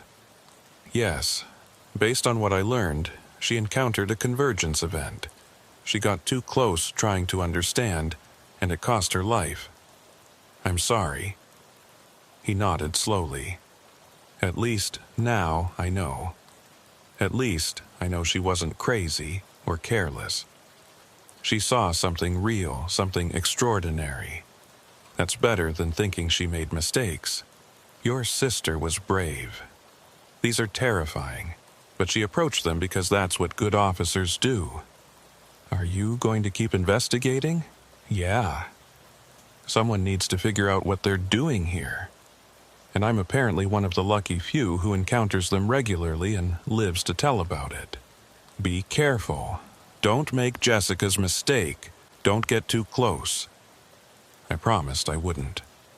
But driving home in pre-dawn darkness, I thought about those figures in the void, about vehicles that weren't vehicles, about road becoming fluid. These beings had technology so advanced it looked like magic. They could create doorways between realities. They could manipulate matter at molecular level, and they were becoming more active. Mara had been right. The pattern was escalating. The question, why now? I met Mara 3 days later at a secure location, abandoned mining building 40 miles from any installation. She'd heard about my encounter through her network. 12 vehicles this time, she said, pulling up her map. Largest formation anyone's recorded, and a void big enough for multiple entities.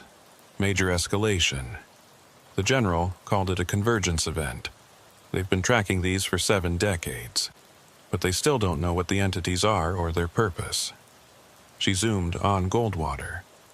Your convergence happened exactly where they're testing the drone defense system. 8 days from now. Not coincidence. They're scouting ahead of time. Or trying to disable it before operational. If that system can detect a stealth aircraft with unprecedented accuracy, what would it pick up during a convergence event? We might finally track these voids, see where they come from, maybe predict when they'll appear. That's a threat to their operation. If these entities saw our technology as threat, we could be heading toward confrontation. I need to be there during the test, I said. Edmonds won't allow it. High security event. Then I won't ask permission. I know the back routes, observation points with clear sight lines. I can position myself outside official perimeter. Mara showed me a topographical map. This ridge overlooks the entire test range from 2 miles out. Clear sight lines with telephoto lens, technically outside restricted perimeter. Park here, hike in 30 minutes. Be in position well before the test. Will you be there? I'll be monitoring from Yuma. I have access to radar systems. If anything appears, I'll send an alert. We'll document from multiple angles. The test was scheduled for 2:00 a.m. on November 25th. I positioned myself on the ridge at 11 p.m. Temperature mid-30s, stars brilliant. At 1:47 a.m., my phone buzzed. Mara. Void forming, 3 miles north of test site. Large signature, possibly multiple convergence points. They're here. I trained my telephoto lens. The defense system was visible. Radar installations, sensor arrays, all operational. Beyond it, a faint glow. Blue-white light, same as vehicle headlights. The glow intensified. Not one source, but multiple. 12 points forming a circle. Another convoy, another convergence appearing right on schedule. My radio crackled. We have multiple unknown contacts, bearing 020, range 3 miles. Classification uncertain. Heat signatures negative. Radar return solid but impossible velocities. Recommend abort. Negative. This is what the system is designed to detect. Continue protocol. Let's see what we're dealing with. The defense system activated fully, sending directed radar pulses. I could see energy waves on my EMF meter, hear the system's whine even from 2 miles. The void responded. It expanded catastrophically, going from 50 feet to 200 in an instant. Lights brightened to miniature suns, and from the center, a beam shot upward. Not diffuse glow, but coherent column, visible even through night vision. The defense system's displays went dark simultaneously. Every screen, radar array, sensor, complete failure. I watched technicians scrambling, emergency lights kicking on, but damage was done. Whatever pulse the void sent, it fried every piece of equipment. The defense system, designed to detect the most advanced stealth technology, had been neutralized in seconds. The void held 90 seconds, then collapsed. The beam cut out, the circle dimmed and vanished. Desert was dark again. Radio came alive with panic. All systems down, repeat, all systems down, catastrophic electronic failure, request immediate support and security sweep. My phone buzzed. Mara, did you get that? Please tell me you got that. I texted, I got everything. And I think we found out why they're escalating. They see our technology advancing, see us developing systems that might detect them. They're not going to let that happen. Next morning, Colonel Edmonds summoned me. She looked exhausted. Good news, you're not being arrested for unauthorized observation. Bad news, footage of an event that officially never happened is now classified at highest level. You're signing paperwork that makes previous NDA look like a permission slip. What happened out there? Analysis suggests defensive response. The system's high-power radar triggered protection protocol. The electromagnetic pulse wasn't targeted, indiscriminate, frying everything electronic within 3 miles. If they'd wanted real damage, they could have. They just neutralized immediate threat and left. So, what now? We accept they can shut down any system we develop? Now we get smarter. Study the data. Figure out their defensive pulse signature. Develop systems that can operate through it. This is going to take decades, Mr. Sally. But every encounter, every data point, brings us closer to understanding. She slid a folder across. New assignment. Full-time documentation specialist for unexplained phenomena across southwestern testing ranges. Better pay, better equipment, official authorization to be wherever convergence events occur. You can get close enough to document without getting killed. We need that capability. I accepted. Over following months, I documented 12 more convergence events across 4 facilities. Each added to understanding, revealed new capabilities, showed us patterns. Mara continued independent research, cross-referencing my official documentation with her network. Together, we built the most comprehensive database outside classified channels. And the entities kept coming. More frequently, more boldly, conducting increasingly elaborate operations. They were studying us. But we were studying them too, learning their patterns, understanding their technology, slowly figuring out operational rules. They weren't hostile, but weren't friendly either. Intelligence so advanced it might as well have been alien, technology making our systems look like stone tools, operating with complete immunity to detection. But they'd made one mistake. They'd revealed themselves to people like me, like Mara, like Lieutenant Reeves. They'd shown us their capabilities and in doing so, given us something to analyze, to understand, to eventually match. It would take years, maybe decades. But humanity doesn't give up easily, and we're very good at figuring out how things work.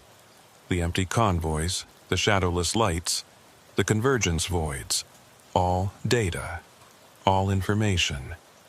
And information once gained could be weaponized. I still drive those desert roads at night, still watch for lights that don't cast shadows. And sometimes, during witching hours between midnight and dawn, I see them. Empty convoys that aren't convoys, but doorways between realities. Demonstrations of technology we can't yet understand. But we will understand. Eventually. Because that's what humans do. We observe, we analyze, we adapt. And these beings are going to discover what happens when you reveal yourself to a species that refuses to accept being watched without watching back. Thank you for listening. If you're working security at military installations, if you're flying night patrols over testing ranges, keep your eyes open. Document what you see. You're not alone in witnessing the impossible. The empty convoys are out there right now, driving roads they weren't built to drive, watching us with lights that cast no shadows, and we're watching them right back. Good evening. What I'm about to share happened on December 3rd, 2019, during a surveillance drone operation over the Sonoran Desert test site in Arizona. I'm Riley Vaughn, civilian drone operator for a military contractor. What started as standard reconnaissance made me question everything. That December night was cold, 38 degrees, clear skies, minimal wind. Perfect for drone operations. I was stationed 5 miles from the main facility, operating a DJI Matrice 300 equipped with thermal and visual cameras, surveying a 10-square-mile sector along the northern boundary. Diego Harlan was my ground spotter, positioned half a mile away with binoculars and radio. Former Army, knew the desert, took the work seriously. I launched at 11:47 p.m. Battery 100%, GPS strong, all systems green. The drone climbed to 400 feet. Drone airborne, I reported. Beginning sector sweep. Copy. I have visual. 23 minutes in, the drone was over Zone 7 Charlie, 3 miles north. Typical Sonoran desert below. Rocks, sparse vegetation, dry washes. Nothing unusual. Then the feed cut out. Both screens went black instantly. Not flickering, just instant darkness. My stomach dropped. I checked the control tablet. All telemetry normal. Altitude 398 feet, GPS updating, battery 87%, signal 78%. The drone was fine, connection solid, but both camera feeds stayed black. Diego, I've lost visual. Do you have eyes on the drone? Affirmative. Navigation lights visible. Drone appears steady. The blackout lasted maybe 1 second. Then both feeds snapped back to normal. No fade, no corruption. Feeds are back. That was strange. I marked the timestamp, 00:11:34. Brief interruption. Approximately 1 second, cause unknown. Then continued the survey without other issues. Total flight 96 minutes. Battery at 12% remaining. About right for the distance and cold temperature. Post-flight, I downloaded footage and checked logs. Standard routine. But when I reviewed the video, something was wrong. At timestamp 00:11:32, normal terrain. At 00:11:33, black screen. And it stayed black. Not for 1 second like I'd experienced, but 4 full seconds. The timestamp jumped from 00:11:33 to 00:11:37, with nothing but black frames between. I backed it up, watched again. Same result. 4 seconds of nothing. Thermal camera file, identical 4-second blackout, perfectly synchronized. But I knew I'd only seen black screens for 1 second. I'd counted 1001, and the feeds came back before I finished. The drone's internal flight log showed 0:11:32.847, all systems nominal. 0:11:33, UAV, all systems nominal. 0:11:37.301, all systems nominal. 4 seconds of missing entries. The drone had jumped forward in time. One moment at 0:11:33, next moment at 0:11:37, with no record of what happened between.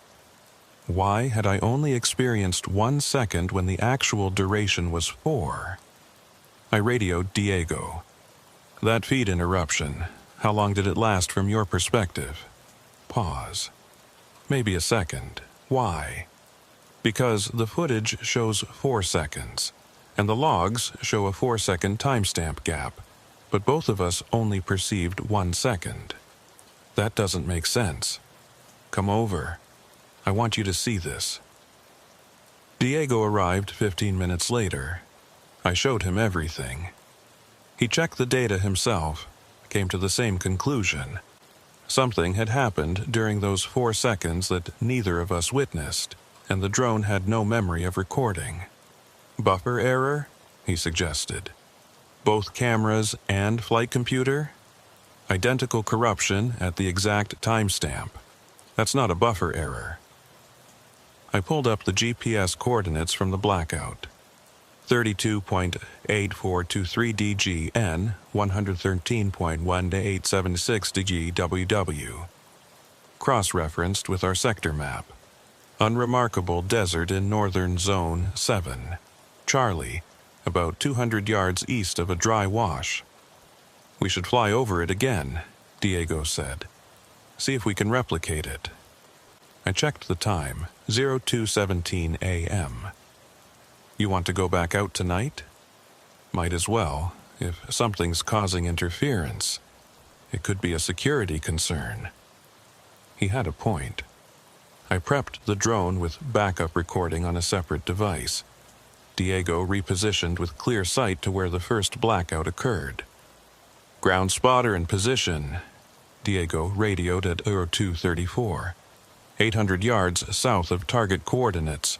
Launching now. Second flight started normal.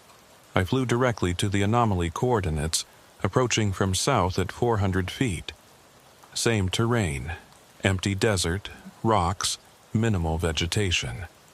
Coming up on target area, passing over coordinates now. Feeds remained stable. No blackout. I circled the area at different altitudes. Everything functioned perfectly. After 20 minutes, I was about to call it when Diego's voice crackled, urgent and confused. "Riley, hold position. Don't move the drone." "What is it?" "The shadow. The drone's shadow on the ground. It's wrong." "What do you mean?" "It's pointing the wrong direction. Moon is behind me to the south. Shadows should fall north. But the drone's shadow is falling south, pointing at the light source instead of away from it." I felt a chill. "That's impossible." "I know. But I'm looking right at it, clear as day, pointing the wrong direction. Can you photograph it?" "Trying now?" My phone buzzed with the image. The photo clearly showed the desert floor with the drone's shadow, dark shape with 4 propellers distinguishable. And the shadow was pointing south toward the moon, defying basic physics. "Riley, there's something else. The shadow is moving. The drone is hovering steady. Shadow should be steady too." "I know, but it's drifting north on its own, like it's disconnected from the drone." This was wrong. Shadows don't point toward light. Shadows don't move independently. Bringing the bird home. I initiated return to home. 4-minute journey according to GPS. "The shadow isn't following anymore," Diego said, strained. "Drone heading south to you, shadow still drifting north. They're separating. 50 feet displaced, 60, it's accelerating." The drone completed return and settled onto the pad. I powered down and checked status. Battery showed 94%. I stared. When I'd initiated return, battery was at 78%. The flight back should have consumed another 10 to 12%, bringing it to around 66%. Instead, it had gained 16% charge. Batteries don't recharge themselves while in use. I pulled flight logs. Second flight lasted 34 minutes by my watch, but according to the drone's internal clock, only 18 minutes. Another impossible discrepancy. Diego arrived, breathing hard. "Did you see the battery?" 94%. Impossible. And the shadow kept drifting north for 2 more minutes after you landed. I watched it move 200 yards before it just faded out. We stood there trying to find any rational explanation. Time discrepancies. Shadows moving independently and pointing wrong. Batteries gaining charge. "We need to report this," Diego said. "Report what? That shadows don't follow physics? They'll think we're crazy." "We have photos, video, flight logs showing impossible data. That's evidence." At 04:15 a.m., I sent the preliminary report noting unusual technical anomalies. Then we packed up and headed back, too wired to sleep. When I finally made it home at dawn, I tried to sleep but couldn't stop thinking about those missing 4 seconds. About a shadow moving on its own. About a battery recharging in use. I fell asleep around 8 a.m. When I woke 6 hours later, I had 3 missed calls from my supervisor and a text. "Need to see you immediately. Do not discuss the incident with anyone. Report to main office at 1600 hours." I'd triggered something. Someone higher up already knew exactly what it was. I arrived at 1545 hours. Security confiscated my phone, recording devices, smartwatch. Standard for classified briefings, but it made me nervous. My supervisor, Marcus Ortiz, met me in the lobby. Late 50s, former Air Force, had seen enough classified weirdness to not get rattled. But he looked rattled now. "Riley, come with me. Conference room C." "Is Diego coming? Already there?" Conference Room C was in the secure wing. Windowless, sound dampened, equipment scanning for recording devices. Diego was seated at the table, looking uncomfortable. Also present, Dr. Sarah Reeves from Technical Analysis Division and Colonel Nathan Price from Special Operations Research. Not real division names. Vague titles for things not supposed to have official names. Mr. Vaughn, Mr. Harlan, Colonel Price began. What you experienced matches a pattern we've been tracking for 8 years. You're the 15th and 16th operators to report time discrepancies, shadow anomalies, and power fluctuations in that sector. Diego and I exchanged glances. 15 other incidents, never mentioned in any briefing. Dr. Reeves pulled up a map showing the test site with multiple red markers. Each marker represents a drone anomaly similar to yours. Time gaps, navigation errors, power anomalies. They cluster in 3 zones, and Zone 7 Charlie, where you encountered this, is the most active. What's causing it? I asked. We don't know, Colonel Price admitted. We have theories, no definitive answers. The phenomena interferes with electronics in specific ways, disrupting time perception, creating electromagnetic anomalies, producing visual manifestations that violate known optical principles. Like shadows pointing the wrong direction, Diego said. Exactly. Mr. Harlan, you documented what we call a shadow displacement event. 4th time photographed, clearest images we've obtained. Dr. Reeves showed Diego's photos. Analysis suggests these aren't traditional shadows. They appear to be dark projections, possibly created by unknown directed energy or field effects. Something was creating a fake shadow? I asked. Or something occupied the same physical space as your drone, creating its own shadow. During the time discrepancy, your drone may have been displaced or duplicated in ways we don't understand. My head hurt. Displaced to where? That's the question. Telemetry shows consistent position, but the 4-second gap suggests the drone's sensors stopped functioning or stopped recording observable reality. Something interrupted normal information flow. Colonel Price leaned forward. We need complete confidentiality. Sign NDAs with serious legal consequences if violated. Second, we need you to continue operating in that sector. With knowledge of what to look for, you'll be valuable observers. You want us to go back? Diego sounded incredulous. We want you to help us understand what this is. Every incident provides data. You'll be equipped with additional monitoring equipment, specialized cameras, direct communication to our analysis team. And if we say no, then we'll reassign you and find other operators. But I'd prefer keeping you both. You handled unusual situations calmly and documented thoroughly. That's valuable. Dr. Reeves added, despite 15 incidents, we've had no injuries, no permanent equipment damage. Whatever this is, it doesn't appear hostile, simply anomalous. Diego looked at me, weighing the decision. I'm in, I said, but I want access to data from previous incidents. Agreed, Colonel Price said. Dr. Reeves will provide redacted reports, weekly briefings to discuss patterns. Diego nodded. I'm in, but I want better photography equipment. Done. Upgraded gear by tomorrow evening. Report back Wednesday at 2000 hours. We spent 3 hours reviewing reports. The pattern was clear. Started in 2011 with a single 10-second gap. Over 8 years, incidents increased from 1 or 2 yearly to nearly monthly. Consistent characteristics. Time gaps in recordings not matching operator perception. Battery anomalies, usually higher charge than expected.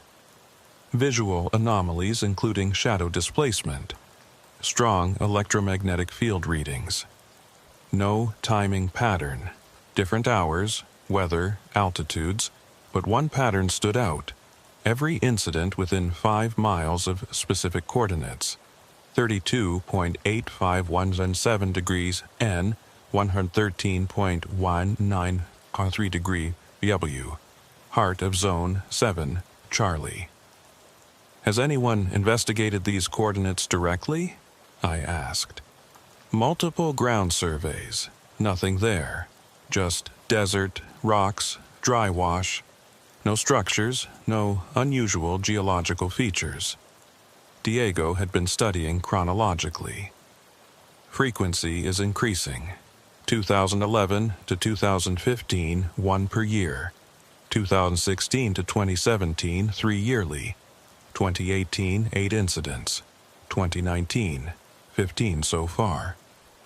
Correct, Dr. Reeves confirmed. Escalation is concerning. We finished around 2100 hours. Over the next 2 days, Diego and I were equipped with new gear. High-sensitivity cameras, EMF meters, GPS trackers with millisecond precision, all synchronized and backed up. Dr. Reeves trained us on precursor indicators, equipment behavior before anomalies, temperature changes, GPS variations. There's usually 30 to 60 seconds of buildup. Learn to recognize it, you'll have advance warning. Wednesday evening, we were back at our positions for our first official flight since the incident. Ground spotter in position, Diego radioed at 2015. All monitoring online. Launching now. For 3 hours, I flew the sector without incident. Empty desert, scattered rocks, occasional thermal signatures. At 23:17 hours, the EMF meter spiked. Instantly, from baseline to 3 times normal.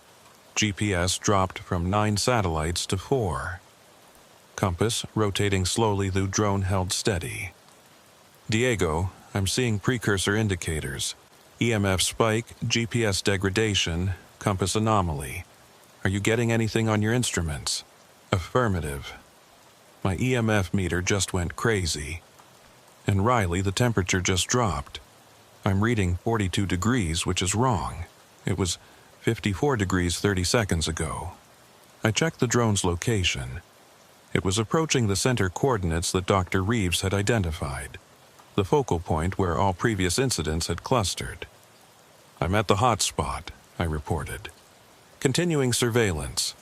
All recording systems are active. The visual feed remained stable, but I could see anomalies in the telemetry. The altimeter showed the drone at 403 feet, then 397 feet, then 405 feet, all within a span of 3 seconds while I was holding steady altitude input. The battery percentage flickered between 72% and 75%, unable to settle on a consistent reading. Riley, there's something on the ground below your drone. What kind of something? I don't know. It's not showing on your thermal, but I can see it with the visual spectrum camera. There's a shape on the ground, circular, maybe 30 feet in diameter. It's dark, darker than the surrounding terrain, and it's moving. I switched my view to the downward-facing visual camera and enhanced the image. Diego was right. There was a circular dark area on the ground directly below the drone. Darker than the surrounding desert should be under moonlight. And it was definitely moving, shifting position independent of the drone's movement. Is it a shadow? I don't think so. Shadows don't move like that. It's more like the ground itself is darker in that spot. Or like something is blocking light that should be reflecting off the surface. The EMF reading spiked again, and suddenly both camera feeds cut to black. But this time I was ready for it. I kept my eyes on the timer, counting the seconds out loud. 1, 2, 3, 4. The feeds came back at 4, showing the desert floor exactly as it had been before. But when I checked the recording timestamp, I knew what I'd find. An 8-second gap. I'd counted 4 seconds of blackout, but the actual missing time was twice that. Diego, how long was I dark from your perspective? Maybe 2 seconds. Definitely not more than 3. So, we'd each experienced different durations again. I'd perceived 4 seconds. Diego had seen 2 or 3, but the actual recording gap would be longer than both. Time was not consistent for any of us during these events. Riley, the circular shape on the ground is expanding. It was 30 feet, now it's closer to 50. And the drone's shadow, I can see it now, it's separated again. The shadow is inside the circle, but your drone is hovering about 100 feet west of it. I looked at the GPS coordinates. The drone showed it was at 32.855 in degree N, 113.928 degrees WW. I marked those coordinates and asked, "Where does it look like the drone is from your position?" "Directly over the circle. I'm looking right at it." But the GPS said otherwise. According to telemetry, the drone was 100 feet west of where Diego saw it. 2 different realities, 2 different positions, both apparently true from different perspectives. Dr. Reeves, I called on the secure channel they'd set up. "We have active phenomena, multiple anomalies, time gap, position displacement, shadow separation. I'm recording everything." Her voice came back immediately. "Copy that. Maintain observation if safe. We're monitoring your telemetry feed and we confirm the anomalies. This is significant data." The EMF meter was holding at elevated levels, fluctuating between 3 and 5 times baseline. The temperature reading from Diego's ground sensors showed it had dropped to 31 degrees, a 23-degree drop from normal ambient temperature. And then I saw something that made no sense at all. On the thermal camera, which had been showing normal ground temperature readings, a shape appeared. Not hot, not cold, completely black, showing as absolute 0 temperature. A shape that shouldn't be possible because absolute 0 is 459 seconds in 7 degrees Fahrenheit, cold enough to freeze air itself. Nothing in the desert should register that cold. The shape was roughly spherical, maybe 20 feet in diameter, hovering about 50 feet above the ground. Right where Diego had seen the circular dark patch. "Diego, do you see anything at elevation? About 50 feet up, over that circle?" "Negative. I don't see anything in the air. Just the dark patch on the ground." "I'm getting a thermal signature of absolute 0 at that location. A sphere hovering in midair." "That's impossible. Nothing can be that cold." "I know, but that's what the sensor shows." I zoomed the visual camera to maximum magnification, pointing it at the location where the thermal signature appeared. On visual, I saw nothing, just empty air, but the thermal camera showed that impossible sphere of absolute cold, hanging in the desert night like a hole in reality. "Dr. Reeves, are you seeing this thermal data?"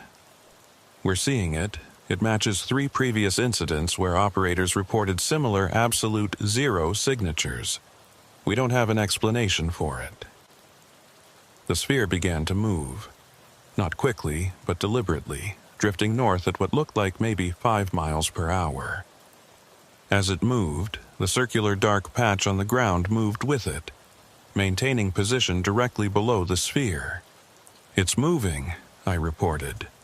"Heading north, approximately 5 mph. "Follow it," Dr. Reeves instructed. "Maintain safe distance but keep it in sensor range." I adjusted the drone's position, keeping it behind and above the anomalous sphere. For 10 minutes I tracked it as it drifted across the desert, moving in a perfectly straight line toward the northern boundary of our sector. Then it stopped. Just froze in position, hovering over a particular spot of empty desert. The EMF reading spiked again, and the temperature drop intensified. Diego reported his sensors showing 23 degrees now, a 31-degree drop from baseline.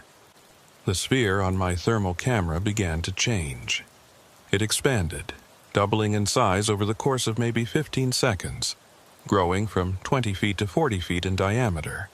and as it expanded, it began to rotate, not spinning like a ball, but rotating in a way that hurt to look at, like it was turning inside out or moving through dimensions that my eyes couldn't properly perceive. Diego, are you seeing any changes to the ground shape? Yeah, the circle is getting bigger, and there are patterns inside it, like geometric shapes forming and dissolving. Triangles, hexagons, things I don't have names for. They're made of darkness, like someone is drawing with shadow. I looked at the visual camera feed, pointing it down at the ground where Diego was watching. I could see the geometric patterns he'd described, complex interlocking shapes that formed, shifted, and reformed in endless combinations.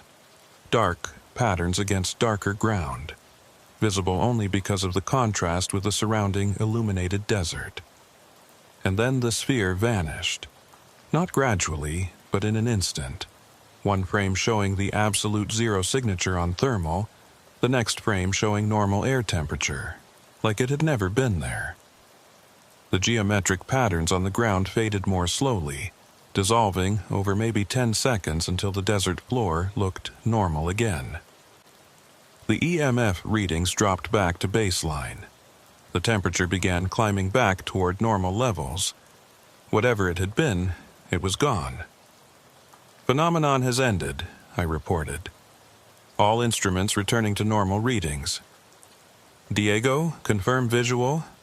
Confirmed. The ground patterns are gone. Everything looks normal. I checked the drone's battery, 89%. It had gained 17% charge during the encounter. Exactly the kind of impossible power anomaly we'd seen before. I brought the drone back to base and landed it, my hands shaking slightly from adrenaline. We'd just witnessed something profound, something that challenged basic physics, a sphere of absolute zero temperature hovering in midair, geometric shadow patterns forming on the ground, position displacement where the drone appeared to be in two places at once. Dr. Reeves was calling on the radio before I'd even powered down. Exceptional work, both of you. That was the most comprehensive documentation of an active event we've obtained. We need you to come in immediately for debriefing while the details are fresh. The debriefing lasted until 400 hours. We went over every second of the encounter, every instrument reading, every observation. Dr. Reeves and Colonel Price reviewed the footage multiple times, taking notes, cross-referencing with previous incidents. This changes things, Colonel Price said finally. The sphere phenomenon, the geometric ground patterns, these are new elements we haven't seen before, or at least haven't documented this clearly. It suggests the phenomena is more complex than we understood. What does it mean? Diego asked. It means we're not dealing with simple electromagnetic anomalies or natural phenomena. The geometric patterns suggest intentional design. The sphere's movement appeared deliberate, not random. This is starting to look less like environmental effects and more like technology. Dr. Reeves added, "The absolute zero thermal signature is particularly troubling. Creating that temperature would require energy manipulation on a scale we don't have technology for.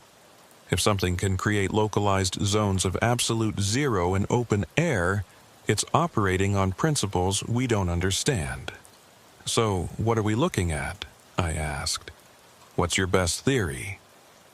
Colonel Price and Dr. Reeves exchanged glances.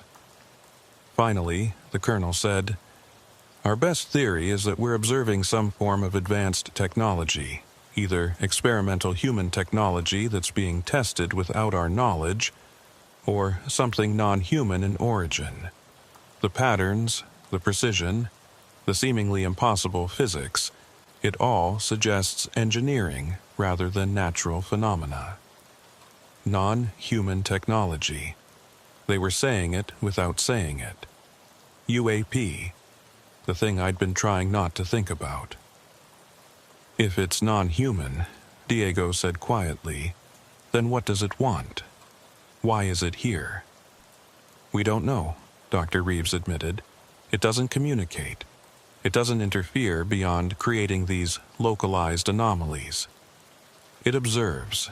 It creates patterns. It manipulates physics in ways we can't explain, and then it leaves. If it has a purpose, we haven't determined what it is. We were released at dawn with instructions to rest and return for another flight in 2 nights. As I drove home, exhausted and overwhelmed, I couldn't stop thinking about that sphere of impossible cold, about geometric patterns drawn in living shadow, about time that moved at different speeds for different observers. Whatever was out there in Zone 7 Charlie, it was real. It was sophisticated, and we were just beginning to understand how little we understood about it. The next 2 weeks fell into a strange routine. Diego and I would conduct surveillance flights over Zone 7 Charlie 3 to 4 nights per week, each time equipped with increasingly sophisticated monitoring equipment. We documented 17 more anomalies, each one adding to the growing database of impossible observations. Time gaps remained consistent. Whatever we experienced was always roughly half the duration that actually occurred in the recordings. Battery anomalies continued, with the drone consistently gaining 10 to 20% charge during encounters. And we saw the geometric shadow patterns 4 more times, each occurrence becoming more complex and elaborate. Dr. Reeves's team was building a profile of the phenomena based on our data. They determined that incidents were more likely during certain lunar phases, specifically during new moons when ambient light was minimal. They'd also found that incidents clustered between midnight and 0400 hours, with peak activity around 0200 hours. But the most significant discovery came from analyzing the geometric patterns. Dr. Reeves had brought in a mathematician who specialized in fractal geometry, and he'd identified something stunning.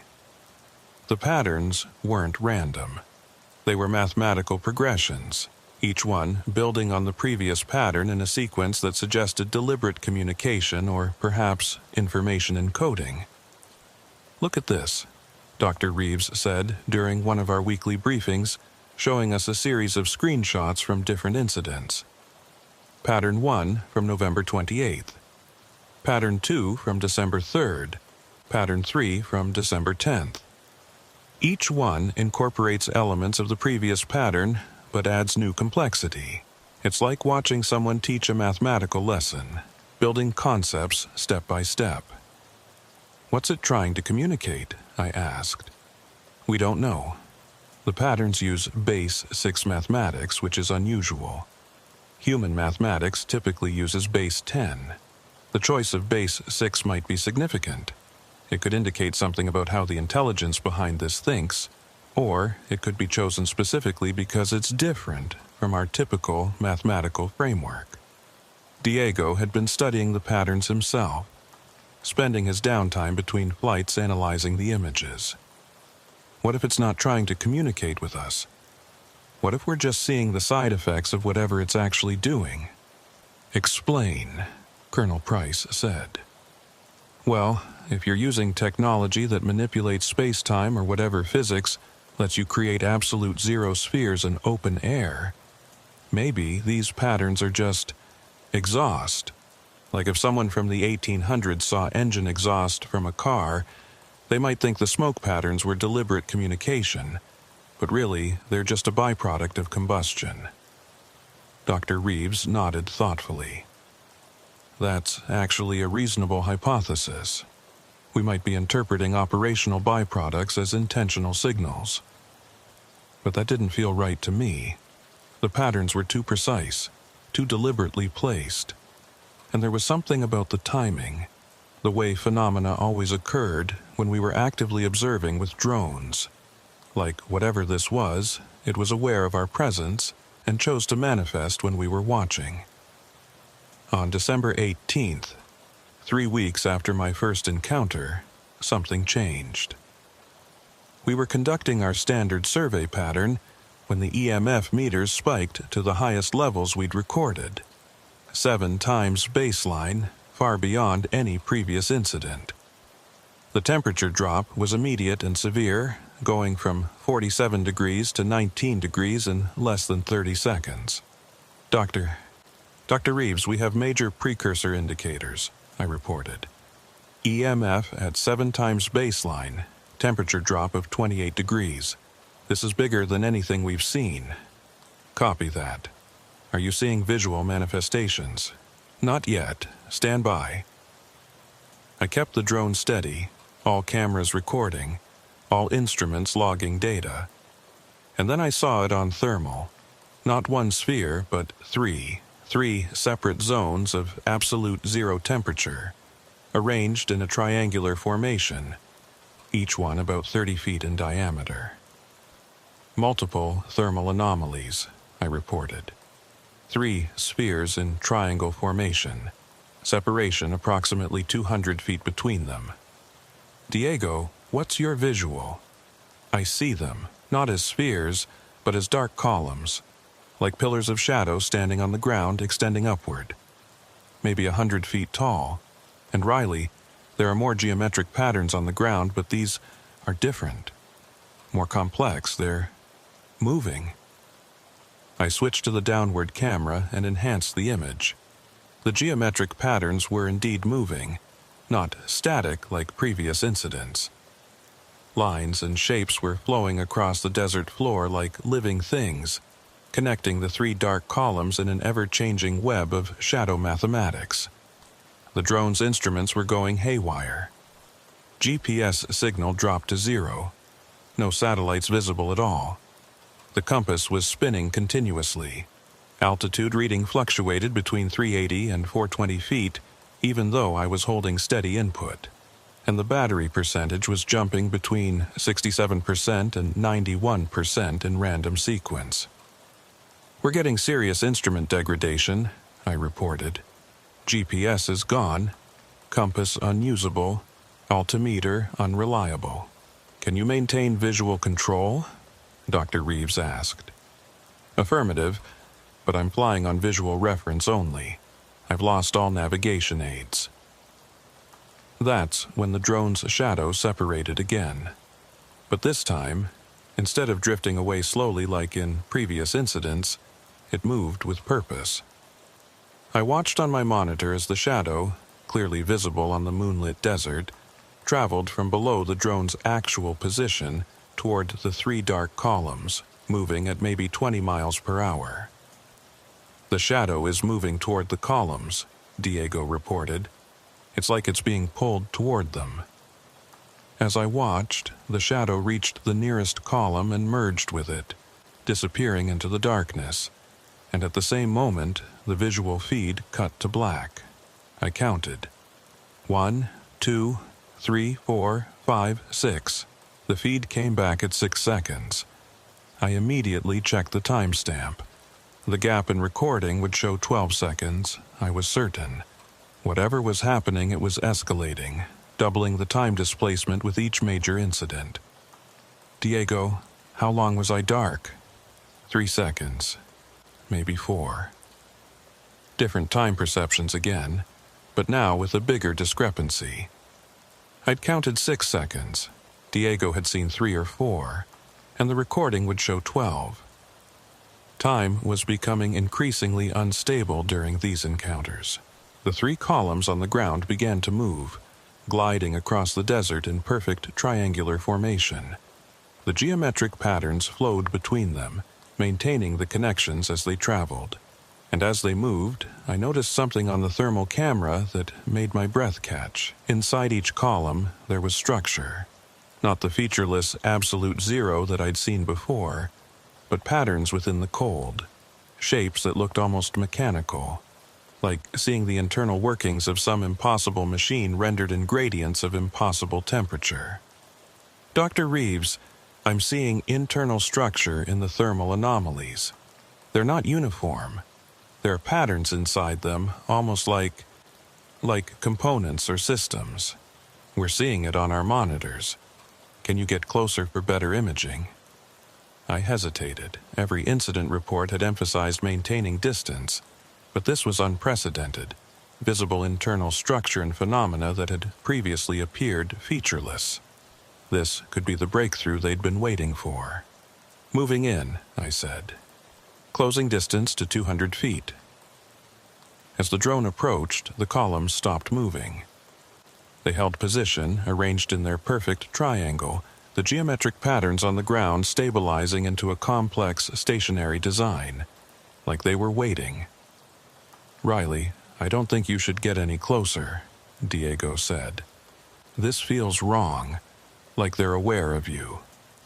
He was right. The timing was too perfect, the response too immediate. These columns had been moving, and they'd stopped exactly when I'd decided to approach. That wasn't random. That was reactive. But Dr. Reeves's voice came over the channel. "Riley, this is a critical opportunity. We need that close-range data. Continue approach." I pushed the drone forward. 175 feet. 150 feet. At 125 feet, the internal structure became clearly visible on thermal. I could see geometric shapes arranged in layers, rotating independently like the gears of some cosmic mechanism. And in the center of each column, there was something that looked almost like a core. A region of even more impossible cold, reading temperatures that my instruments couldn't properly register. "Data received," Dr. Reeves said. "This is extraordinary. Continue approach to 100 feet if..." The EMF meter spiked to 10 times baseline. The visual feed didn't cut to black this time. Instead, it distorted, showing the desert floor fragmenting like broken glass, each fragment showing a slightly different view, a slightly different angle, like I was seeing multiple realities at once, layered over each other. "I'm getting severe visual distortion," I reported. "Multiple overlapping images, all showing..." The 3 columns collapsed inward, each one shrinking to a single point in less than a second. And then those 3 points expanded simultaneously, not as columns but as spheres, growing rapidly outward. "They're expanding!" Diego shouted. "Riley, get out of there!" But it was too late. The expansion reached the drone's position in less than 2 seconds. The visual feed went white, not black like the previous blackouts, but completely white, like every pixel was receiving maximum light input. The telemetry went dead. Every instrument showed 0 or null values. According to my control tablet, the drone no longer existed. I sat there staring at the white screen, feeling that sick twist in my stomach that comes when you know you've just lost expensive equipment and possibly your job. But more than that, I felt something else, a creeping sense that something profound and terrible had just occurred. "Diego, do you have visual on the drone?" His voice came back strained. "Negative. I can't see it. The columns expanded into spheres like you said, and they're huge now, maybe 100 feet in diameter each. They've merged into a single mass. Your drone is inside that mass somewhere, but I can't see it. Dr. Reeves, I've lost all contact with the bird. All telemetry shows null. Either the drone is destroyed, or I'm completely cut off from its systems. We're reading the same thing on our end. Stand by. We're analyzing what happened." I stared at the white screen, willing it to show something, anything. The drone had cost $40,000. Losing it to a malfunction was one thing, but losing it to unexplained phenomena while under direction from command, that was going to generate a mountain of paperwork. Then the white began to fade, not to black, but to the normal visual feed, the desert floor, the moonlight, the rocks and sparse vegetation, like someone slowly turning up a dimmer switch until the image reached normal exposure. And all my instruments came back online simultaneously. Altitude reading, 398 feet. GPS signal, 9 satellites acquired. Compass heading, locked on true north. Battery 100%, 100%. The battery had been at around 67% when I'd lost contact. Now it showed fully charged, which was impossible. Batteries don't charge while in use, and they definitely don't charge while disconnected from all power sources. Contact reestablished, I reported. All systems nominal. Battery showing 100%. How long was I offline from your perspective, Diego? Maybe 10 seconds, 15 at most. The spheres merged, stayed combined for what felt like a few seconds, then separated back into 3 columns and dissolved. Your drone just appeared again, hovering right where it had been before. I checked the timestamp. According to the recording, 32 seconds had passed. 32 seconds of white screen, of null telemetry, of the drone essentially ceasing to exist from an observational standpoint. But I'd perceived maybe 45 seconds. Diego had seen 10 to 15, and the actual recording showed 32. 3 different durations for the same event, each one impossible to reconcile with the others. Dr. Reeves, what just happened to my drone? There was a long pause before she responded. We don't know. The telemetry we received suggests the drone experienced a complete system shutdown, but obviously it's functioning normally now. The battery reading is particularly anomalous. Anomalous is an understatement. The battery is fully charged. That doesn't happen without an external power source, and we sure as hell didn't plug it into anything while it was inside that sphere. We'll need to examine the drone immediately upon landing. Don't power it down. Fly it directly back and land it at the main facility. We'll have a team waiting. I initiated the return flight, keeping careful watch on all instruments. The drone behaved normally during the return, all systems responding correctly to inputs. But I couldn't shake the feeling that something fundamental had changed. The drone looked the same on my monitors, flew the same according to telemetry, but it had spent 32 seconds inside something that could create absolute zero temperatures and manipulate time itself. What had happened to it during those missing seconds?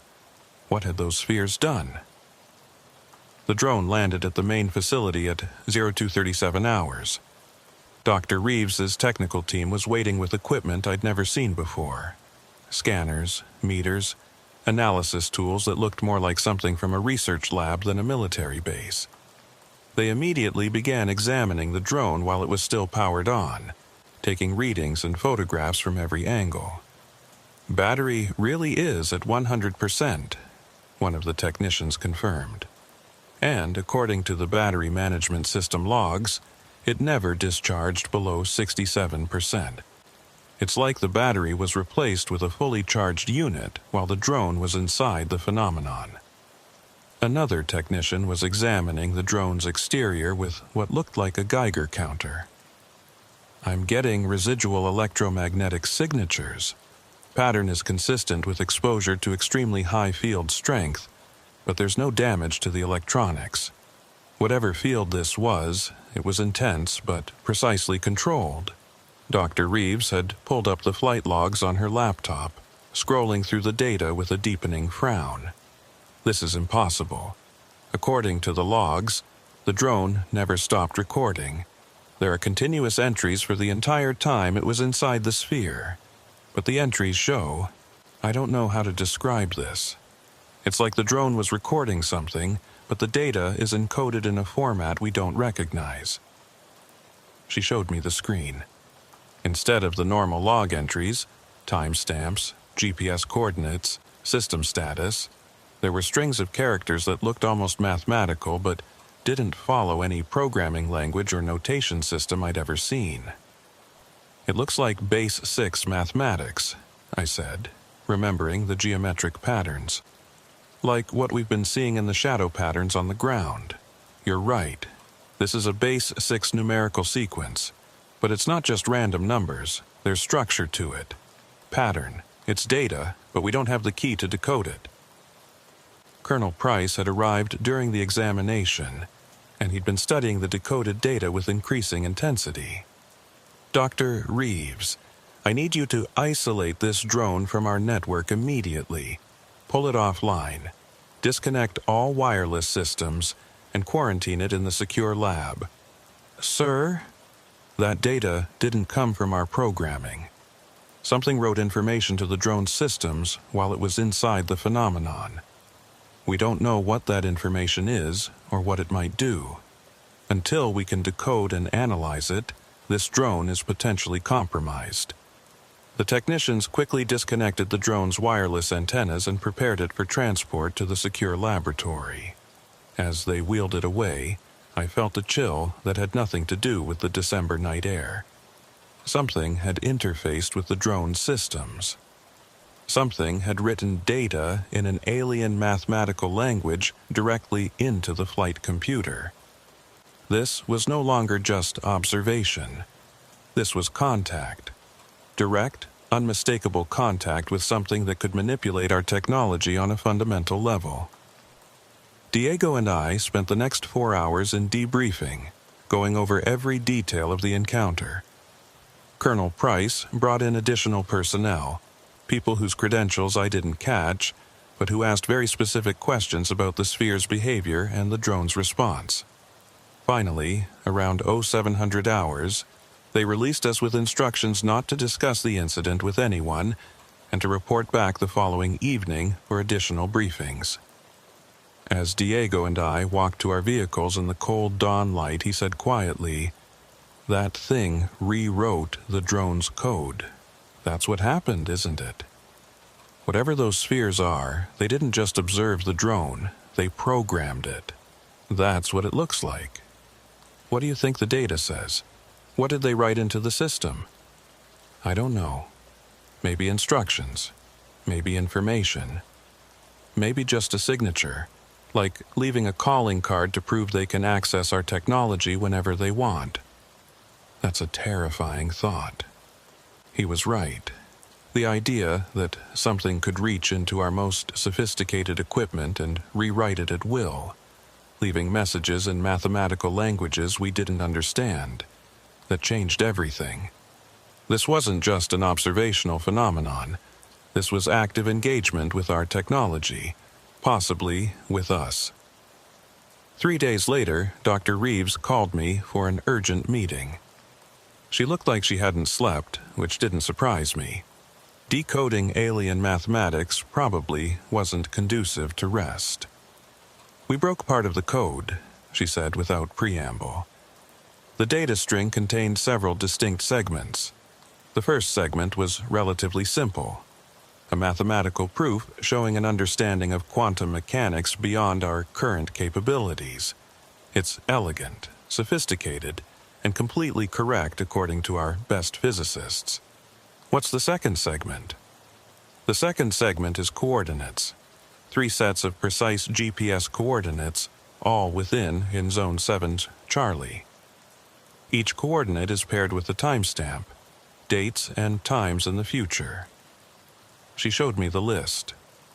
Location 1, 32.8517 degree N, 113.9920 dig W. December 24th, 0217 hours. Location 2, 32.8429 dig N, 113.189 degree W. December 31st, 0008 hours. Location 3, 32.8556 degree N, 113.1945 degree. January 7th, 0134 hours. What do these mean? What's happening at those locations and times? We don't know. They could be predictions, events that will occur naturally. They could be invitations, requests for us to be at those locations at those times. Or they could be warnings, places and times we should avoid. We have no context to interpret the intention. Are we going to observe them? Colonel Price is deciding that now. If we send drones to those locations at those times, we'll be responding to direct communication from the phenomena. that's a significant step. It means acknowledging that this is intelligent contact and engaging with it on its terms. I thought about those spheres of absolute cold, about geometric shadows that moved on their own, about time that flowed differently for different observers. Whatever this intelligence was, it operated on principles we barely understood. Engaging with it could be dangerous. But ignoring coordinates and timestamps that something had deliberately placed in our drone's memory, that seemed even more dangerous. Like refusing to answer a message from something powerful enough to rewrite reality at will. "I want to be there," I said. "December 24th. If we're sending a drone to those coordinates, I want to be the operator." Dr. Reeves studied me for a long moment. "You understand the risk. Whatever happens at those coordinates, it could be significantly more intense than what we've experienced so far. This could be escalation. I understand, but I've been documenting these phenomena from the beginning. If we're moving into a new phase, into direct response to their communication, I should be part of it." She nodded slowly. "I'll recommend you to Colonel Price.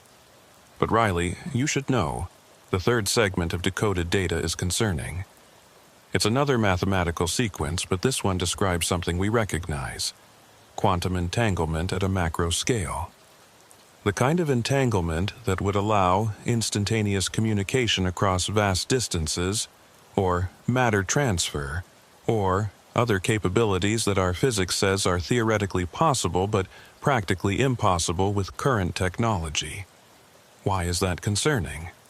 Because if they're demonstrating knowledge of macro-scale quantum entanglement, it suggests they have the capability to act on it. Which means whatever happens at those coordinates might not stay at those coordinates. The effects could be non-local, spread across distance in ways we can't predict or control." She was saying that engaging with this intelligence could have consequences beyond what we could observe or measure. That we might be opening a door that couldn't be closed, but the door was already open. Something was out there in Zone 7 Charlie, creating impossible physics and leaving mathematical messages in our technology. We could either try to understand it, or we could watch helplessly while it continued to operate with increasing boldness. The choice wasn't really a choice at all. "When do we deploy for the first coordinates?" I asked. "December 24th, 0200 hours. We'll have a full observation team in place, multiple drones, ground personnel, remote monitoring. Whatever happens, we'll document it completely."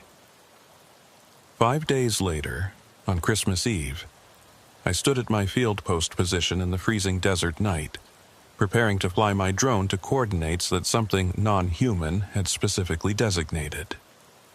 The temperature was 34 degrees, cold for Arizona, and the sky was crystal clear. Diego was on the ground again, along with 6 other spotters positioned around the target coordinates. Dr. Reeves was at the main facility with a full analysis team monitoring our feeds in real time. Colonel Price was present, along with people whose credentials I still didn't know and probably wasn't cleared to hear. This was it, first contact with something that had been observing us, leaving patterns, rewriting our technology. In 15 minutes, we'd find out what they wanted to show us. "All teams report ready status." Colonel Price's voice came over the radio. One by one, the teams checked in. Everyone was in position, all equipment operational, all recording systems active. "Riley, you're cleared for launch at 2215 hours, Colonel Price said. "Fly to the designated coordinates and hold at 400 feet. Observe and document. If at any point you feel the situation is unsafe, you have authority to abort." "Understood, sir." At exactly 0215 hours, I launched the drone. It climbed smoothly into the cold night air, its navigation lights visible against the stars. I flew directly to the coordinates that had been written in alien mathematics into my previous drone's memory. 32.851 degree N 113.9923 degree W. The exact center of Zone 7, Charlie, the focal point where every previous incident had occurred. The drone arrived on station at 026634, 1 minute ahead of the scheduled time. All instruments showed normal readings. No EMF spikes, no temperature anomalies, no precursor indicators. Just empty desert and cold night air. We waited. At exactly 0217 Qua, the desert floor directly below the drone erupted with light. Not the darkness we'd seen before, but light. Brilliant white light shining upward from the ground, as if the earth itself had become luminous. The geometric patterns appeared instantly, not forming gradually, but snapping into existence fully formed. But these patterns were enormous, covering hundreds of feet of desert floor, and they were moving with purpose and coordination. 3 spheres rose from the light, ascending through it like submarines surfacing from an ocean. But these weren't the spheres of absolute cold we'd seen before. These glowed with that same brilliant white light, and they weren't cold at all. They registered on thermal as sources of intense heat, hundreds of degrees above ambient temperature. "We have manifestation," I reported, my voice steadier than I felt. 3 spheres, luminous, rising from ground-level light source, heat signatures extreme. The spheres arranged themselves in the familiar triangular formation, but this time they weren't hovering. They were spinning, rotating around their centers with visible motion. And as they spun, they began to emit something, pulses of light that traveled outward in expanding rings like ripples on a pond. Each pulse that passed through the drone created another time gap. I could feel them now, brief moments of discontinuity where everything jumped forward. 1 second I was watching the spheres, the next second they'd moved to a different position, with no memory of the transition. "Experiencing multiple time anomalies," I reported. "Discontinuous perception." Diego's voice came over the radio, strained. "Riley, you need to see this. I'm sending photos."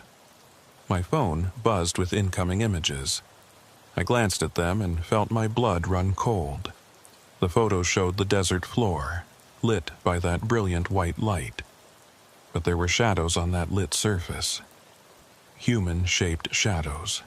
Dozens of them, standing in precise geometric patterns around the 3 spinning spheres. But there were no people casting those shadows. Just the shadows themselves. Dark human silhouettes standing on luminous ground.